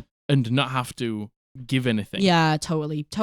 Like D&D takes a lot out of you. Yeah. Like, every time I play Dungeons & Dragons, I get the best night's sleep of the entire week. Yes. Because I'm fucking tired afterwards. Roper-scoping. So maybe that's a suggestion. Yeah, honestly, Dana, like, I don't think putting a rule in at session 0 is going to change anything. I agree. Like, I know that you want to try and put it in to kind of go about it in a way that isn't like confrontational, right? You want to try and kind of beat the situation. Yeah, you do though. You want to deal with the situation in a passive way. Mm-hmm. And unfortunately, I don't think this is something that can passively be dealt with because you've tried to passively deal with it. The ideal world for you is that you say something that fixes this person and they play normally. Yeah. Or like how you would perceive to be normal. Yeah. And this person just doesn't want to do that. Yeah. Sometimes, unfortunately, it just doesn't go like that. No matter how hard you try. Yeah. I honestly think, Dana, you need to tell this person they're not playing in your next campaign. Can you honestly, can you imagine all the work you've put into the campaign, all the work your friends have put into the campaign? Could you imagine dreading every session thinking that this is going to happen? Can you imagine having your friends come to you being like, this silence is really awkward? Yeah. Can you imagine being frustrated? And yes, I know you said you're going to set in a rule at session 0, right? But I don't know if that'll fix it. I don't think that's going to fix it. I think you need to tell this person they're not playing with you anymore. Seriously. And there's ways to do it that aren't aggressive, that aren't confrontational, that aren't mean. Like, it's like Jack said, they're kind of like a spectator anyway, right? First of all, I would find out if everyone's okay with that. Yeah, find out the rest of your group is okay with that. And I would simply say to them something along the lines of, I'm starting this new game soon, and I'm really sorry to say this, but I just don't think it's the right fit for you right now. Yeah. Like, we've had this conversation before. I've asked you, like, do you want to play? Like, you don't have to. I wouldn't be mad. And you insisted that you wanted to stay. But since we had that conversation, nothing's changed. And I have to be honest with you. It's upsetting me. It frustrates me. And you don't make any effort, and that's really hard for me to deal with. That's really hard for the group to deal with. And I know you're there because you're sending me memes, and oh my God, I love when you send me memes. I love you being my friend and having this friendship with you. So I hope this doesn't affect that. I still want to be your friend. You can absolutely listen in when you want to, but for right now, we're going our separate ways in terms of the game. There you go. Like, there you go, baby. That's how you say it. That's again, it doesn't have to be verbatim that, but it can be something close though. It's important to tell them we've had this conversation before. Nothing has changed. Here's how it's making me feel. I hope you understand. I'm still your friend, and I value you as a friend, but we're just not playing D&D together anymore. Yeah. Those are the important points to go to. I hope that helps. I think that helps. And, the spectator thing's there if everyone else is comfortable with it. Totally. And it means they can still be there. Still be involved. But just ask them not to send you memes while you're and playing. You know what? It might be a case of your friend. Like, we hear this so often, right? People want to get together just to hang out with their friends. 100%. Not necessarily the act of D&D. Yeah, they just want to be with the friends. They just want to be with their friends. Yeah. And if that's the case, maybe... I know time's finite, right? But maybe you could just find another day of the week, day of the month, maybe to get together and do something all together. 100%. That friendship group. Because, hey, we're guilty of it sometimes too. Sometimes we only see our friends when we play D&D. Do you know what I mean? Chat for fucking 3 hours, and then we only have a couple of hours to play. Yeah. It'd be like that. Yeah, it do be like that. So it do be like that. Oh, Dana, I'm sorry. I know that's so hard, and it's once again so easy for us to sit here and give you this advice. But I hope that helped. Yeah, I would struggle too. I would struggle with that if it was my friend and I didn't want to ruin the friendship. I would. Yeah, I get that. I truly would. This dog's crying and I don't know why. He is crying. He's crying. I'm crying. We're all crying. We're all crying. Are you crying? Oh, all right. On to the next one. On to the next, number 7. I was just going to say 7. I was just about to say that. Well, you said it. I copied what you said. I was just about to say 7. I knew that this was 7. I knew. 100%. I knew. 100%. Dana, I hope that helps. Please let us know if it did and give us an update, please. Okay, so this has been sent in by Danny, and she goes by she, they. Thank you, Cheers, Danny. Hey, it's Danny, she, they again, coming back with some desperate advice needed. I love the group I DM for. I really do, but oh my goodness, they are indecisive and just want to accomplish everything I place in front of them. They have a decision to make right now, and they only have time for one. These arcs are called The Fate of Misfortune and The Skeletal Dragon. Misfortune is an NPC who has helped the party out a lot in the past. However, she is cursed by the god of bad luck, making her a very unlucky wild magic sorcerer. She is chaos reincarnation and loves to use all of her spell slots to send prank sending spells to people she has met. However, she is sick of this bad luck, and she is going on her final adventure to release her from this curse. She has asked the party for aid, and they accepted. Later that day, the group found out that one of the towns they recently visited, which has an ancient dragon skeleton at the bottom of the lake, which they used as a tourist destination. Which you would. Listen, you can't tell me there is an ancient dragon skeleton under the lake. You're not going to go take a look at that. You're not going to set your peepers on that. I know you're gonna go and take a little look at that. You're going to take a selfie with that dragon. Who's not going to go and see the ancient red dragon skeleton? No way. No, Tell me you're not going to do that. Yeah. But it has come back to life and has devastated parts of the town before flying off to another country and destroying their main city and then disappeared. A bunch of loved NPCs resided at these locations. A war is brewing between the two countries, and the party wants to go investigate what happened and check in on the NPCs. But Misfortune is impatient and only gave them a few weeks before she leaves. I asked in the group chat which storyline they were thinking of going for. For 3 whole days, they couldn't decide and kept making jokes on splitting the party. But I have a bunch of people who expressed interest in coming into my campaign as a special guest, and I made the mistake of telling them that. So now it's most likely they'll split the party and do both. So my desperate advice question is, how do I do this? Any tips on how I can run 2 groups adventuring in the same world? I'm already decided I'll be running these games on different days, so no one gets bored and I don't have a million people at the table. Also, any tips on running special guest spot would also be very much appreciated. Thank you so much, and please wish me luck. Ooh, okay. Toughie that, innit? That's, wow. First of all, thank you, Danny. Thank you, Danny. Obviously, good luck. For your submission. Obviously. Yes. Good luck. Obviously, good luck. So, first of all, I'm going to give you a little bit of unhelpful advice. Yeah. I wouldn't have done this. Yeah. Personally. Yes, that's also what I was going to say. What I would have done is maybe said to the group, you probably have time to do this dragon thing before Misfortune gets a little too impatient. And what I would have done is I would have had the group go off on that adventure and do that. And somehow, as the DM and the creator of this everything, linked it back to Misfortune. Totally. Is I would have like at the end of this, like, did her misfortune bring the dragon back to life? Is that why it's back to life? Because of her misfortune? Yeah. Was it a spell that she accidentally cast that went wrong or something like that? Or like, is it just her cosmic being there that is like something like that? I would have tied them in so it didn't feel as bad that you did one, because then by doing one, you started to accomplish the other. Yes, at the same totally. time. And it gives even more meaning for them to help Misfortune to finish whatever this has started. Yeah.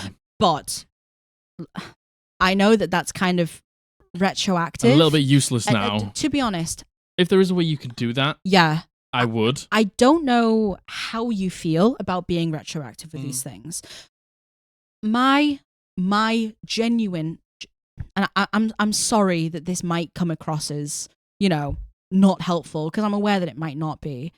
My genuine advice is to maybe retcon that. Play it back and let them do both. Yeah. I think saying to them, you have to do one or the other, that feels kind of bad, right? My players are the same as yours. Oh my god, Danny, we're exactly the same. They have to complete everything that I put in front of them. Oh my god. There's no way I can drop a story beat or anything without them going like, well, we have to follow that. We have to do that. We have to do that. So I know that if I put something in front of them, they're going to complete it. Yeah. And yeah, I have ticking time bombs in my game as well. Totally. I have things that need to be done by a certain time. Yeah. But I'll always make sure there's just enough time to get the thing done before they need to do the next thing. Totally. And you know what, Danny? It's a good thing that your players are so invested in both. 100%. That's great. You've obviously done a good job. Yeah. They're like, oh my God, these NPCs are here. We need to check the NPCs. We need to make, like, the fact that they have relationships like that is great and they care. And it's great. It feels almost like they're being punished by you saying, like, okay, which one are you doing? And hey, I understand, Danny. I understand when you have something in your head and you see it going a certain way and you draw that black and white line of it's this or that. Yeah. I understand that. Trust me, I do. Yeah. But I think in this moment, your party was so beside themselves because they were both really important to them. Yeah. And I think having to make the decision between one or the other just feels bad. Yeah, I agree. Feels bad. I agree. Honestly. So if I can give you any advice for the situation you're in now, I'll do my best. If I were you, if you are going to split them, I would run. If you're going to do 2 a week, awesome. That sounds like quite a lot, though. Don't burn yourself out, Don't burn Danny. yourself out. If it were me, I would run one side first, get that adventure finished, and then reel it back in time to the other beginning of the other adventure and do that one in full as well. Yeah. I wouldn't go 1 week this one, that week the next one, 1 week this one, that week the next one. Just get one get one done. Finished and done. Yeah, totally. In terms of running special guest characters, I've never done it before. No. I've wanted to. I have people that I would like to bring in just for a session. Yeah, I agree. Totally. I think that is a wonderful idea. Having guests in. Yeah. That's a great way to spice up the session. 100%. Definitely. I would make sure that if these people, it depends how experienced they are. Yeah. If they're new people, like, let them play something nice and simple. Something that's not going to be too complicated. If they're a little bit more experienced, sort of just take the reins off a little bit. I remember in campaign 1, there was a guy that came into play of Critical Role, and he played a necromancer candlemaker, and it was just fucking off it. Who did this? A guest star in campaign 1. I can't remember his name. He had a broomstick and all sorts. That's where Vex gets the broomstick from. She steals it from him. Let them feel nice and powerful and stuff like that, because they're only going to be there for probably 1 or 2 or 3 sessions, or however long it is. Like, let them just have fun. Let them revel in it a little bit. Let them have fun. Introduce them in a really awesome way and stuff like that. Totally. And let them sort of just live out their very small, awesome time. Yeah. Ask them to be like a prominent NPC. Yeah. You know, like, ask them to be someone who, like, lives in the town, like, depending on where they're going, like, maybe someone who's related to which misfortune. Yeah. Do you know what I mean? Yeah. Give them, like, a little bit of an elevated status, because they're only going to be there once, and it will be a treat for your group as well, I think. Yeah, I agree. To meet someone who's, a little bit badass. A little bit awesome. Yeah, a little bit awesome. You know what I mean? And you know what, Danny? Please don't worry. I know you mentioned here, you said that I have loads of people who expressed interest, and I made the mistake of telling them that they could, and now this has happened. You don't owe anyone anything, Danny. Just if you don't want to, if it's too much for you, just tell them. Just be like, totally, I've got too much on at the minute. I can't do it, and they should respect that. Totally, like, don't feel like you owe them anything. Oh no, absolutely not. And people will understand, especially if you explain the situation. Just say, like, right now is not a good time. Yeah, you can come in later. Yeah. Like, you don't worry about that. Don't let that get to you, because you don't owe anyone anything. Yeah. So, yeah, I think if you can, I know it might be a little bit late now. If you can, roll it back and give them enough time to do the dragon thing, and have Misfortune say that she will just wait until the end of that. Totally. That is absolutely get it done in the next 2 weeks, and then we go like something like that, and then just make it perfectly 2 weeks. The world's your oyster. You can have it in the world as long or as short as you want it to be. Exactly. If they are splitting, 100%, don't force yourself to do them like 2 in a week. Yeah. Finish off. Do one. Finish that off. Finish off the other. Do the other. If you want to, you can, like, if everyone's comfortable with it, when you're running the other half of the game. If people don't want to miss out on D&D, they can maybe watch. Yeah, they can make a watch. It might be super fun. They can make less prominent NPCs and play them. Yeah, sometimes totally. if I have an NPC in a fight, I'll give them out to the players so they can play them. Totally. Stuff like that. Yeah, it might be fun for them to be able to kind of watch and see how the rest of the party deal with the situation at hand. You know what I mean? I agree. Yeah. I hope that helps, Danny. Yeah, I really hope that helps. Please keep us updated and let us know. Let us know, Danny. And once again, Danny, good luck. You've got this. You got this. You got this, baby. You've got this. Come on, let's go. Come on. Number 7. It's a fried sausage. Yeah, that was Danny's fried sausage. Okay. Yep. Okay. So, number 7? 8. 8? You literally just said numbers. So, this is sent in by Squad Blaster Yosh. He, him, like Yoshi in Super Mario. Thank you, Squad Blaster Yosh. I hope I'm saying that right. You say I say Yoshi really weird. Yeah, you say Yoshi. Yoshi. And everyone's going to fucking wreck me for it, but go on. I say Yoshi. Yoshi. Yosh. Yosh. Yosh. Yosh.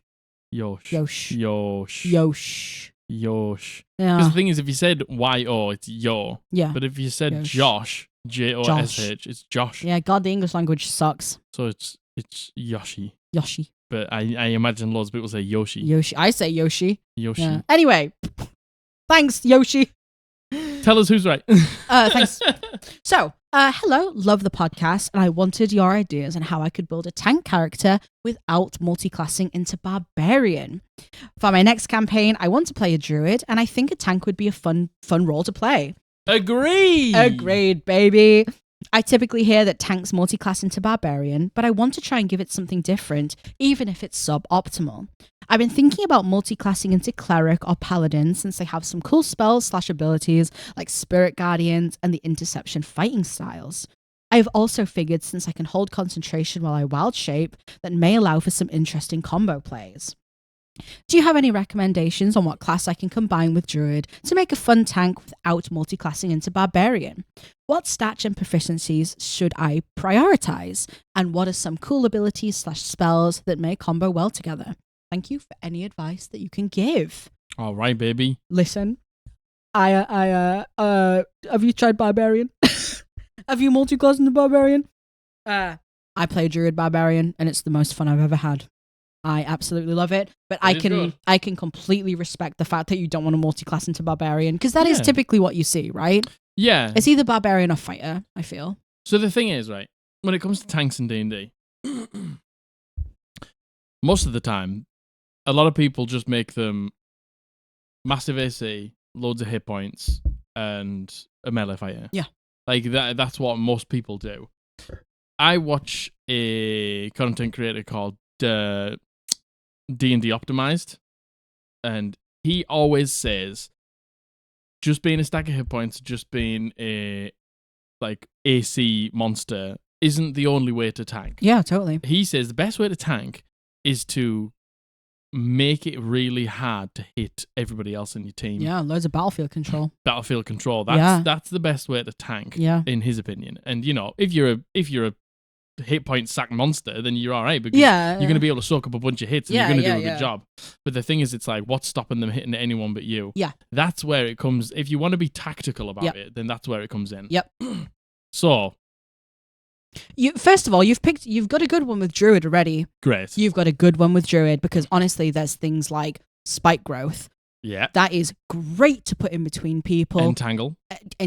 Yeah. Erupting earth. Yeah. There is so many. There's things like wall of fire. Yeah. Making difficult terrain is a great idea for tanking, to control where your enemies are. So you've got a great one already, to be honest. So look, most people would say the best tank in the game is the Ancestral Guardian Barbarian. Because when you successfully hit somebody, they have disadvantage on everyone but you. Yeah. So, but there are, if you spoke about Paladin there, look into the Cavalier subclass, because it does the same thing, which is a good one to pick. It's about giving disadvantage to everyone else but you, and you being the target. If you want to do something a little bit more crazy, me and Margaret spoke about it a few weeks ago, the Shepherd Druid. The Shepherd Druid, baby. Don't even multiclass. Yeah, this is, multi-class as well. If you want to.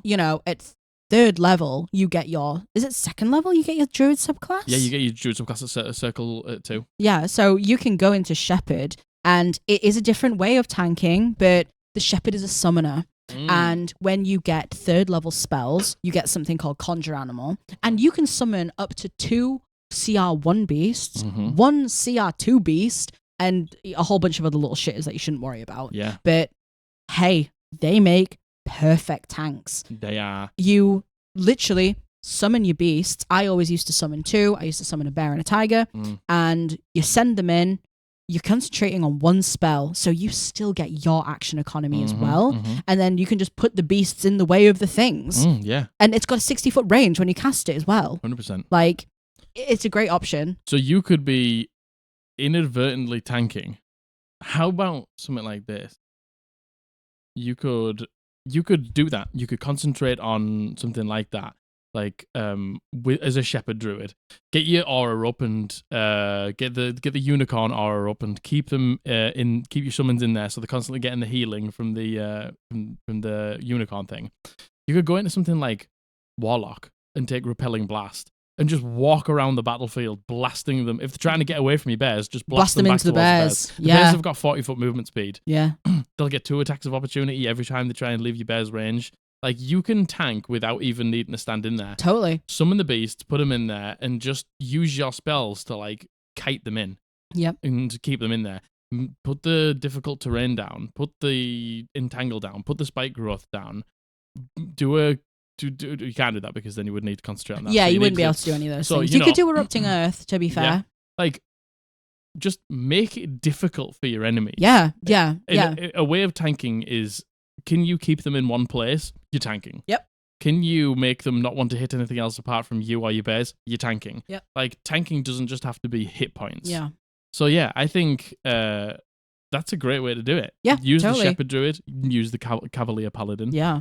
Find out some other things that maybe make it, like, being mobile is great for tanking as well. To be able to get around and get to things. Yeah. Get to people. Like, I think the best thing to do is look at what do you like? Yeah. Do you like the idea of controlling the battlefield by putting a spell down, making it difficult for things to get in? Do you like the idea of being able to summon something and have them tank for you? Do you like the idea of you just being a big sack of hit points or AC? Yeah. Think about the things you like and how you want to do it. And then, honestly, the decisions will come from that. Everything else will kind of fall into place once you decide what you like doing. 2 other good subclasses, if you did want to. If you went into fighter, not barbarian, you could pick the Psy Warrior, which is good because it has like shields and stuff like that to defend your enemies, which is defend your allies, which is great. You could even maybe go the Battle Master as well. Battle Master's good. Yeah. Rune Knight Fighter. Yeah. Loads of control. Yep. When you get up to like level 7, abilities you can and everything. give anyone who attacks your ally, you can give a disadvantage out. Yep. Every round with your reaction and stuff like that. Mm-hmm. You can give yourself a barbarian's piercing, slashing, and bludgeoning resistance without being a barbarian. Yeah. That's good as well. Pretty cool. So, you know, like, there's loads of options out there. There are so many options. Think about how you want to be the tank. Totally. Do you want to be the sack of hit points? Yep. Do you want to be the battlefield controller? Yep. Do you want to be the summoner? And those ways to do it. You totally do not have to go into barbarian. And, you talk about what stats and proficiencies should you prioritize. Again, that's really hard for us to say right now, not knowing kind of what path you've gone into. If you do go the meat shield, just sack of hit points, you need constitution. Get your con up. If up. you're going to concentrate on anything and you're getting in there, you need to have a good con. You're going to get hit loads. Yeah. So you need a good con. Yeah. Really, apart from that, and maybe a feat you could take as well. You do talk about concentrating on something. Warcaster.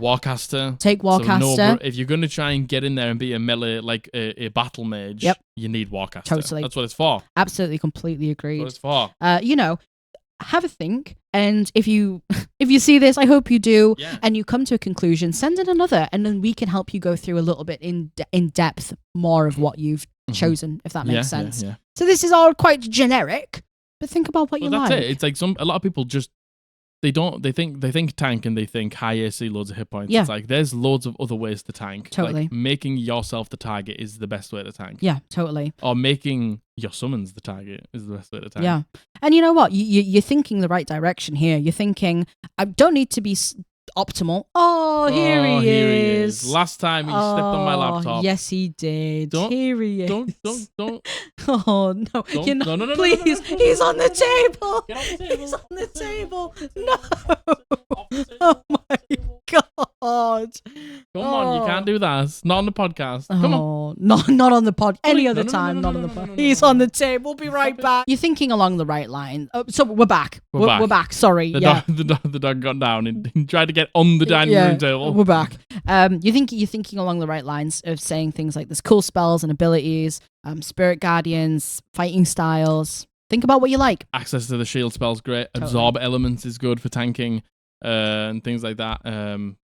Mirror image. Fuck, mirror image is such a great tanking spell. Yep, totally. To waste an enemy's action on hitting the mirror image, so good. Fire shield, things like that. Things that like make you harder to hit. Backskin, or do damage to an enemy when you do get hit. This dog. Oh, he's back. Okay, so yeah, they're the things I would suggest.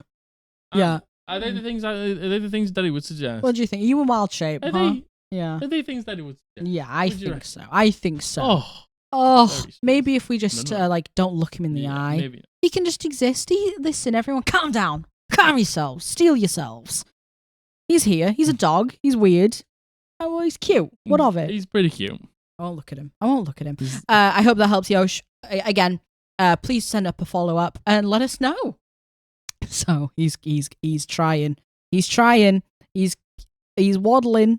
So this next one. This is Number 9. Number 9. See, there's 3 more left. So either there's more than 10 or I've been counting wrong. Anyway, there's 3 more left. There's 3 more left. 1, 2, 3.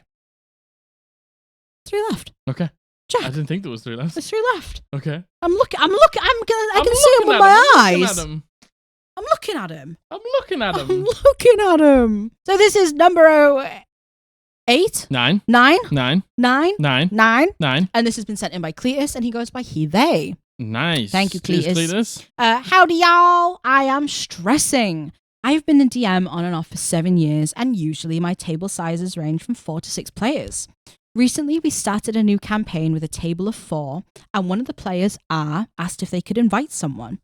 I have met this individual, B, and they're lovely. They would be an absolutely great addition to the table. The issue is R, who was offered a place to B, also offered a spot to B's sister, T. And then T invited their friend, K.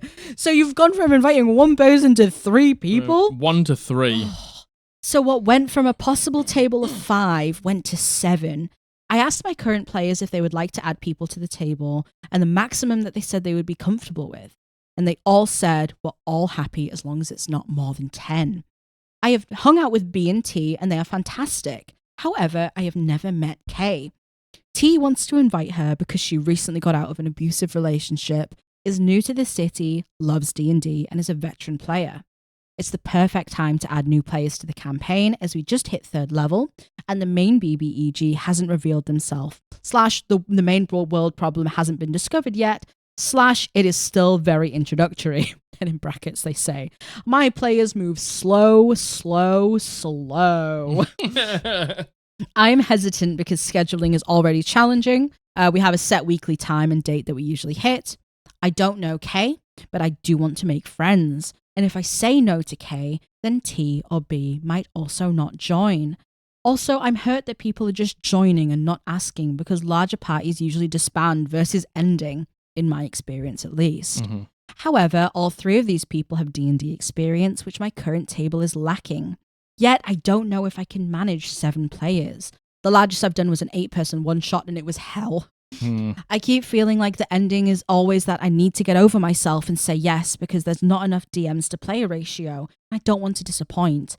However, I'm nervous to say yes because I spent 2 years crafting a 100% homebrew world with its own magic system, only for there to be a possibility of there being 7 of us to play 4 more sessions and then disband. Help, please. Cletus, I think you have your answer. I think you got your answer. I think you know your answer. What do you think the answer is? I think the answer is do not do anything you're uncomfortable with. And that includes inviting 3 more players to your 4-person table. One thing I will say, Cletus, is a one shot of 8 people is completely different to a campaign of 7. Definitely. One shots are chaos no matter what. No matter what. Because everyone knows it's just one. Yeah, there's not really high stakes in it. Yeah. There's no character development. Yeah. There's no backstories. Yeah. There's no lore. Yeah. Like running a one shot is completely different to running a campaign with 7 people. It is. It's completely different. I think if you are going to accept these people, you need to be sure to say, scheduling's tough anyway. So if 1, 2, or even 3 people can't make it, you make up the number however many you want, we still play. Yeah. You need to set that out immediately. Absolutely. Yeah. Absolutely. I think there's a few different concerns here, so I guess we'll try to address all of them. First of all, Cletus, you're being so harsh on yourself. The whole, I just need to get over myself, and I don't want to disappoint them because there's a lack of DMs. Yeah, there's a lack of DMs for a reason. Because people push themselves into situations that they don't want to do, and then they end up not wanting to DM. Yeah, exactly. And DMing is hard. You said you spent 2 years putting together 100% homebrew world. Yeah. That is hard. That's hard. Like, there is no getting over yourself. No. There's no sucking it up. No. You're feeling whatever you're feeling, and that's totally valid. And there's reasons to why you're feeling how you're feeling as well. You're right. Larger groups, hey, D&D groups in general, a lot of them don't see the ending. No. And scheduling is, I would say, 7 times out of 10 the reason why groups don't 100%. Follow through. 100%. We're all adults. We've all got busy lives. We've all got busy lives. So it's making sure that just if one person doesn't turn up, just if 2 people, just if 3 people, whatever number you want to set it at, don't show up, you can still play, because then the campaign still moves along. It's like as soon as it becomes a standstill, it's hard to get going again. Oh my God, totally. It's so hard to get going really again is. after you miss the week, you miss 2 weeks, you miss 3 weeks. It's so hard to pick it back up again. It is. So set that in place. Okay. Oh, well, no, I was just going to say, again, it's like we've said a lot with a lot of these advice submissions is you have to think about truly what you're worried about in this situation and how you feel. Because you're saying like, I'm hurt that people are just joining. So would I. So would I. 100%. No one else's decision. No, apart from yours and then the groups together. It's you are the one who has to dungeon master for them all. So you're the one who decides if you should take some people on. Yeah. If you want to take people on, then you go to the group and say, I think we're ready to take some other people on. Yep. What do you guys think? Yeah. And if they say no, then it's no. If they say yes, absolutely, and you're yes, then it's yes. Then it's yes. It's how many people you want to take exactly. on. They aren't DMing for the other 3 people who exactly. come in. So they don't get to make the decision. Totally. And I think, is it you're worried about not being able to DM for that many people? Is it you're worried that you're not going to get along with these people you haven't met? Is it you're worried that the group is going to fall apart because there's so many people? I think that's the one that Cletus is most worried about. That feels like that's the thing that's the most worrisome here, right? But I think you need to really think about which one of those is the problem. And you can say that to them as well. Oh, of course. You can say like, you are all new, so and say, I do usually struggle with bigger groups because they disband due to scheduling issues, due to this, due to that. Yeah. And I just want to know that even if one of you comes and doesn't enjoy it and wants to leave, that's fine. It doesn't mean the rest of the group has to follow the same way. Yeah. And I'm okay if you come and it's not what you thought it would be and you want to leave. That's fine. Absolutely. Just set that out early, because then the expectation of what happens if someone leaves is taken care of. Yeah, absolutely. Yeah. I kind of feel like, Cletus, the way this reads to me, and this is probably me projecting, I understand that. This kind of reads as you don't want to DM for 7 people. You don't want these other people to join. However, because you feel bad about saying no, and you want to include people, and I'm not using the term people pleaser in a negative way, but you want to make the people around you happy. I feel like Same. Honestly, same. I feel like you don't want to do this, but you're finding reasons to convince yourself that you should. You're saying they're experienced. You're saying they're really nice people. You're saying this person's situation. But I want to make friends. Yeah, at the core of it, it sounds like you're giving all these good points, and then you're saying, but, and however, And also, so I think you do need to think about, truly, are you just trying to talk yourself into it because you don't want to disappoint people? Ask yourself, do you genuinely want 3 people? Yeah, genuinely. Like, if you only want 1, that's fine. If you only want 2, that's fine. Yeah. You're the one who has to DM for the table. It's your choice. It's your choice. It's your choice. And I would like to think, you say they're wonderful people, right? You know them. We don't. You know them. You know, if you say, listen, can I right now, I just want the one person. Yeah. 7 is too much for me. Yeah. I cannot do 7 people. And listen, you're the person, the original person is the only one that was asked by us. The other people were just kind of asked without my permission. Without it. And, it's like, I am the one who has to prepare for how many other people are playing. Yeah. So it's my decision who joins and not who doesn't. I am happy for you, B, to join, but I don't want T and K as well. Like, not through any other reason other than I can't handle it. Yeah. There's nothing wrong with saying that. No, of course not. And again, say it with me, you don't owe anyone anything. Yeah. You don't. You simply don't. And no matter what someone's situation in life is, you don't owe them anything. Mm-hmm. And you have to do what's comfortable for you. Like you said, imagine if it does fall apart for whatever reason. However, what Jack's saying, if you set up immediately, God, if they join, have a recession 0. Have a recession 0. Get together, all of you. Let's find out what happens if someone doesn't turn up. Yep. Let's find out what happens if someone leaves. Yep. And also, you can say, like, it may be too much for me. Totally. But I am happy to give it a try. But if it doesn't work out, it's like, I am sorry. And everyone should respect that. Just say, I've never DM'd for 7 people before, and I am a little bit apprehensive to take on 3 more people when I was only looking for 1. But I want to give it a go. But if it doesn't work out, please have no hard feelings. Because then everyone's expectations are there. They know it. They know, I would, if you do take them on, right, be very, very, very honest about it. And they'll appreciate it. Yeah, and you will feel better for it too. Oh, I'm sorry, Cletus. You got this, Cletus? You do. I hope that helps. You do. And you don't owe anyone anything. Nope. And if you just needed to hear, like, not to take them on, just don't take them. Yeah. Simply just don't take them. And if you do genuinely want to take them on, then do that. The advice is there for what you need to do when you do. Please let us know. I really hope that works out. Congratulations on starting a huge 100% homebrew campaign. Hey! That's very exciting. Good on you. Love that your players move slow. Slow. My players move fast. You know what? We used to dilly-dally. Yeah, there used to be we don't dilly-dally anymore. There used to be a lot of dilly-dallying. Let's be honest. There was a lot of dilly-dallying. There's 2 funny ones now. There's 2? Oh, yeah. They might not be funny to these people, but the way they read were just quite funny. So here they are. Here we go. This number 10. This is the penultimate. This is number 10. Pinnacle-ty. This is the pinnacle-ty. Here's the pinnacle-ty. So this has been sent in by Rita, and she goes by she, her. Thank you, Rita. What a beautiful name. Thank you. Thank you. I backed myself into a corner with this one guy.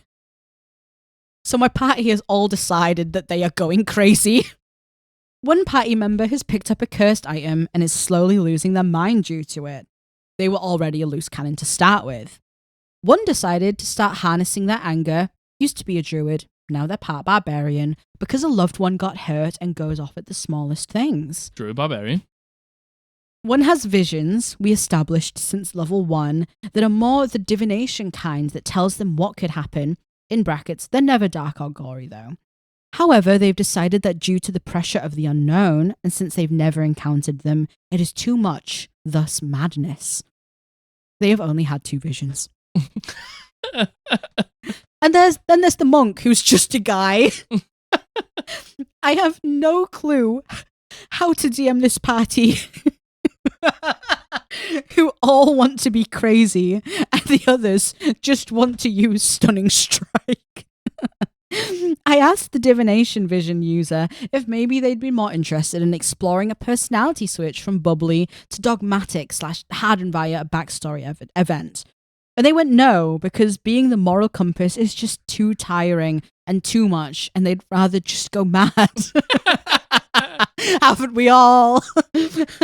I feel like an awful DM if everyone would rather just go to chaos / violence than talk out their issues / solve problems. What in the world should I do? Any suggestions would be helpful.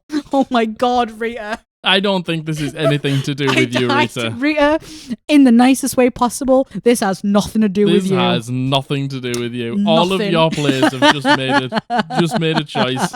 And the thing is, right, when one person does it, it spurs other people to do it. It pushes other people to do it. It does. And then they're like, well, I'm going to go mad. Yeah. Well, I'm going to go crazy. I'm going to lose. But I'm crazy as well. Like, you know, like, if it's just a bit funny. Oh. The thing is, you know what, Rita? This. I'm sorry we're laughing. This doesn't sound like this is funny to you. The only thing I can say, I've got a nose hair that's sticking out and tickling my nose. I'm so sorry. So the only thing I can suggest, I think, is if you want to try and bring them back to reality a little bit, you can make their craziness, their chaos, their reckless abandon, their madness, maybe just have like one big consequence. Yeah. Maybe just give them the reality check and you know, if at that point, let's just say they do something a little bit crazy and there is a consequence to it and somebody dies or like an NPC they love dies or like a town catches fire or something, you know, just a big consequence to some of their maybe mad, crazy actions. You can maybe, if at that point they're like, that was sick, let's do it again. Get out of there. There's nothing you can do. There's nothing you can do. And you know what? It's just there's the monk who's just a guy. He just wants to use stun and strike. He's just a guy. He just wants to use stun and strike. Just absolutely stuck in the fucking in the trenches with everyone going mad. You can obviously have an above board conversation with them. Totally. I mean, it sounds like you've tried with the divination person and it's not done anything. So you can either do that or have a conversation with them and just be honest and be like, are you guys just doing this now? Yeah, like I genuinely think, right, before anything else, you need to have a conversation with them and say like, everyone's losing their minds. Yeah. Like, and again, it's hard without my nose hair. Oh, did you just get that then? Just then. Did that not really hurt? Not really. Man, I'm just glad it's gone. I hate having to pull nose hairs out. That shit hurts so bad. Oh, that's better. Oh, GG's. Sorry, Karen. Jeds. What was I saying? What on earth was I saying? I'm sorry, I interrupted you. It's all right. I wanted to announce that I got my nose hair. Don't worry about it. I can't remember what I was saying. You have to have the conversation first. You have to have the conversation above board first about. Yeah. Like, oh, sorry. Yes. So without examples of how they're going, like, are they going like total? That you say they're going chaos/violence, right? That suggests to me they're going a little bit murder hobo. Yeah. They're kind of being chaotic. You say it yourself. Yeah. Like, I think I would just say to them outside a table first, like, so you guys are being very chaotic and it's being very disruptful. Yeah. Very disruptive to the game. Like, I have things that I have planned for you guys. Like, why is it that you're going this way? Like, how can we work this in a way that feels fulfilling to your backstories? And for me. Because you need to be fulfilled as well as the Dungeon Master. Totally. And like, I would just ask them, like, what do they want out of it, right? What do they want out of the madness? Because right now it feels like they're just being crazy and mean and violent and stuff. You know what I mean? Like, and listen, if they're just chaos goblins who just enjoy chaos, because that's a very valid way to play, by the way. Yeah. That is if you enjoy playing like that, then that's fine. But it's not fine if your Dungeon Master's not enjoying it. Absolutely. So, like, the thing is, it's like, you can hit them with the consequence thing and see if it changes them. You can have the conversation above table to be like, so, like, are we, play normally? Yeah. And if they don't react how you want them to react to the consequence, and they don't take in what you're saying above table, you can just leave. You can, by the way. You can just start another group. Yep. And make it very clear that that's not what you want in the session 0. Yep. Once again, this group might not be the right group for you. Yeah. Simply put, they might just not be the right group for you. And that's completely fine. Yeah. You might just have completely different play styles. You're playing 2 different games at this point. Like... I'm so sorry. Yeah, sorry. This sounds so annoying. And your poor monk. Oh, your poor monk. Just wants to hit people with stunning strike. Dave, the monk, who's monking. just trying to stunning strike everyone. And you know what? Being a bit of a monk. To be honest, Rita, you say, like, I tried to have the conversation and they said, like, being the moral compass is too hard and too tiring and too much. maybe you have your answer there. Yeah, maybe you do. I think a conversation is needed to be had, or some of the other things that we've said needs to be had before you pull the trigger on what you do. Totally. But don't be scared to leave. Don't be scared to start a different game. Definitely. If that's what you want, if you're not getting out of it what you want, then that's fine to leave. Yeah, and again, it's like once someone starts doing something, it's so easy for everyone else to see it and be like, yeah, and it spirals and it spirals and it spirals. And all jokes aside, it is very frustrating when you're a DM and you want to explore things and then people are being chaotic. I get it. Like it would be frustrating. Yeah. So I just want to go crazy. Just want to go stupid, go crazy. Just want to go stupid, go crazy. Man, it was the monk bit that got me. I know. Sorry. The monk's just a guy. I'm so sorry, Rhea. We're not. I hope that helps, Rhea. I hope it does. You need to have a conversation with them and ask them what the fuck they want out of this. Because you're on 2 different pages right now. Yep. And again, don't be afraid to just call it off if it's not what you want. Agree. Especially if you're not enjoying it. Agree. Which it doesn't sound like you are. We play to enjoy. Remember that. Cannot stress enough, right? You are not an awful DM. No. This is nothing to do with you, Rita. This is all them. Doesn't sound like it's anything to do with you. I promise you it's all them. Yeah. All them. You could have the Chaos breeds chaos. It does. This is the problem. It does. And you could have the most compelling story. You could try to wrangle them in. But listen, when it's just one person versus like 3 people being crazy and chaotic, like it's a losing battle. Yeah, I'm so sorry. It is. And it is disrespectful. It is. It is. Especially if you have serious things you want to get to. Mm-hmm. It's fine to say they're not the right group for you. You can bring the monk with you. Yeah. Just Dave. Just Dave the monk. Just Dave the monk. Just stunning strength stuff. stuff. Just a guy. Just wants to play. I would imagine being Dave. Yeah. Everyone's like killing stuff and he's like, I use stunning strength. Everyone's like having these crazy dreams. Not even that crazy. They've had 2. Oh, man. Oh, Rita. Oh, I hope that helps. I do. Please keep us updated, Rita. Please do. So, this is the last one. The finale. This is the finale. That was so fucking loud, Jack. So far away from my mic. Oh my goodness gracious me. I was so far away. You're yelling. I'm really far away. You're yelling so much. Calm it. Yeah? Mm-hmm. Any more? All right, so this is the last one. This is number 12. 11? This is a funny one now. 11? This is 11. 11. This is number 11. This is a funny one though. So, this has been sent in by Anonymous, and they've left no pronouns, so we'll just call them they, them. How do I tell my DM there's no fucking way he got 5 natural 20s in a row? Like, if you want us dead, then just fucking say that. Like, he gets natural 20s so much, they aren't even eventful anymore. Oh, you cast a spell that requires a save? Nat 20. Oh, you're tanking for your party? Nat 20. Like, if there were any other numbers 15 plus on those damn dice, I would have accepted that over 5 natural 20s. I get it. I'm a DM too, but make it believable, mate. And if it's just those dice, then get some new ones. Because I swear to God, if you save on a natural 20 again, I'ma rip these NPCs to shreds. This is mostly a joke because we always have these super difficult combats anyway, and they're really fun because we win. But I swear to God, I'll take all his D20s and swallow them. If you just saw the camera wobble, the dog just knocked into the chair. So I'm very sorry about that. Oh. But that is hilarious. There's no fucking... How do I tell my dungeon master there's no fucking way he got 5 natural 20s in a row? If you just want us dead, then say. Man, like... This is the meme of the woman screaming at the cat from across the table. Yeah.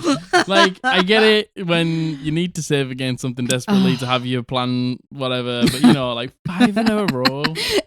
If you get a natural 20 again, I'm going to rip these NPCs to shreds. I'm going to swallow his dice. Oh, jeez, that's funny.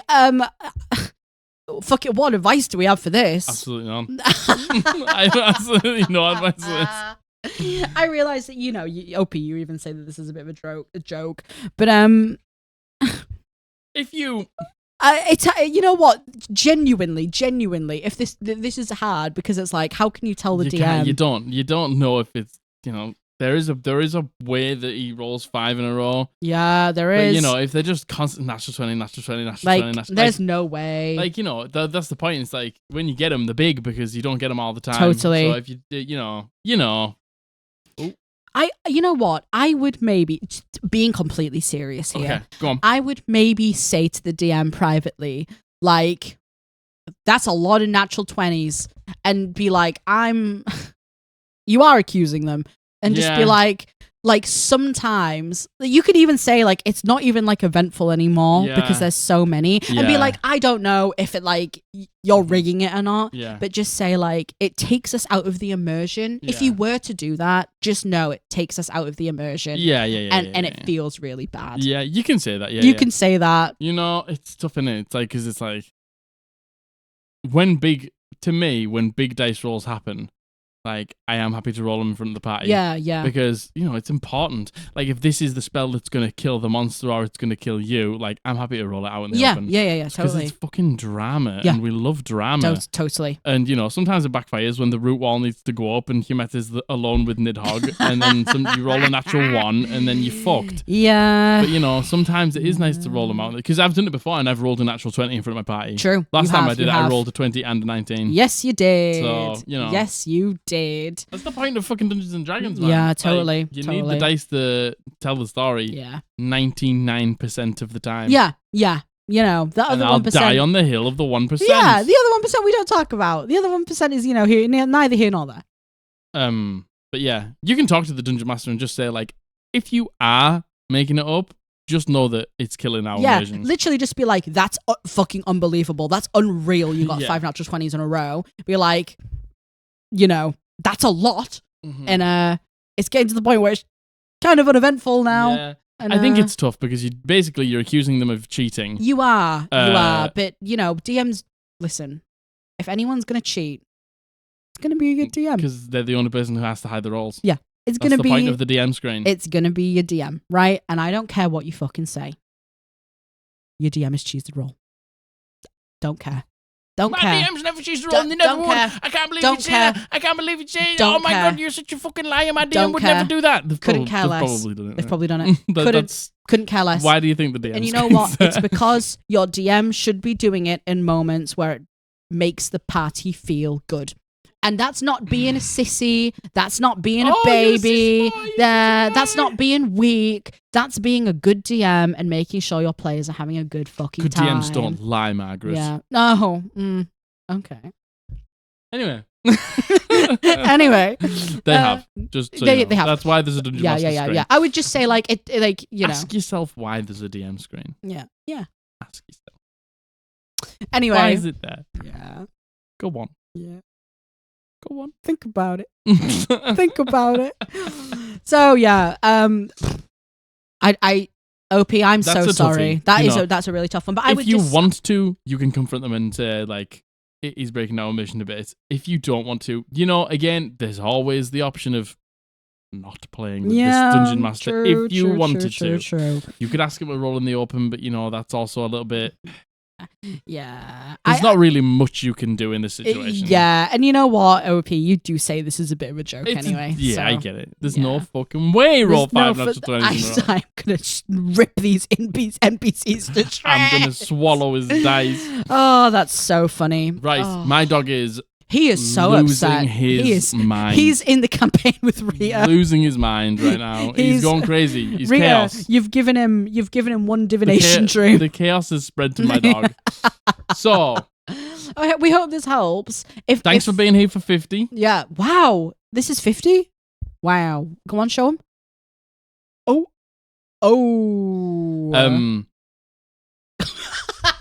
Bye, really.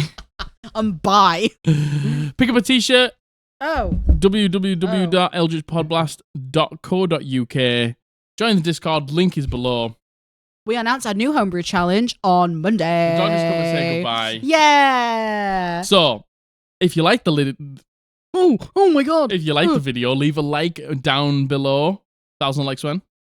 1,000 likes. 1,000 likes when? Bully, tell him. Hello. Thank you. Comment down below if you've got any advice for any of these people. Hit the bell to be notified when we upload a video on a Monday and a Thursday. And subscribe if you haven't. I know most of you have, but you who hasn't, you subscribe. Yeah. Bully, tell him. Bully, have you subscribed? Have you subscribed to the Eldritch Podblast? No. Your silence speaks volumes, No. sir. Your silence speaks volumes, sir. It does indeed. Okay. I love you. I love you. Bully loves you. Yes. Yup. Lots of licky mouth noises. Uh-huh. And we will see you on Monday. Bye.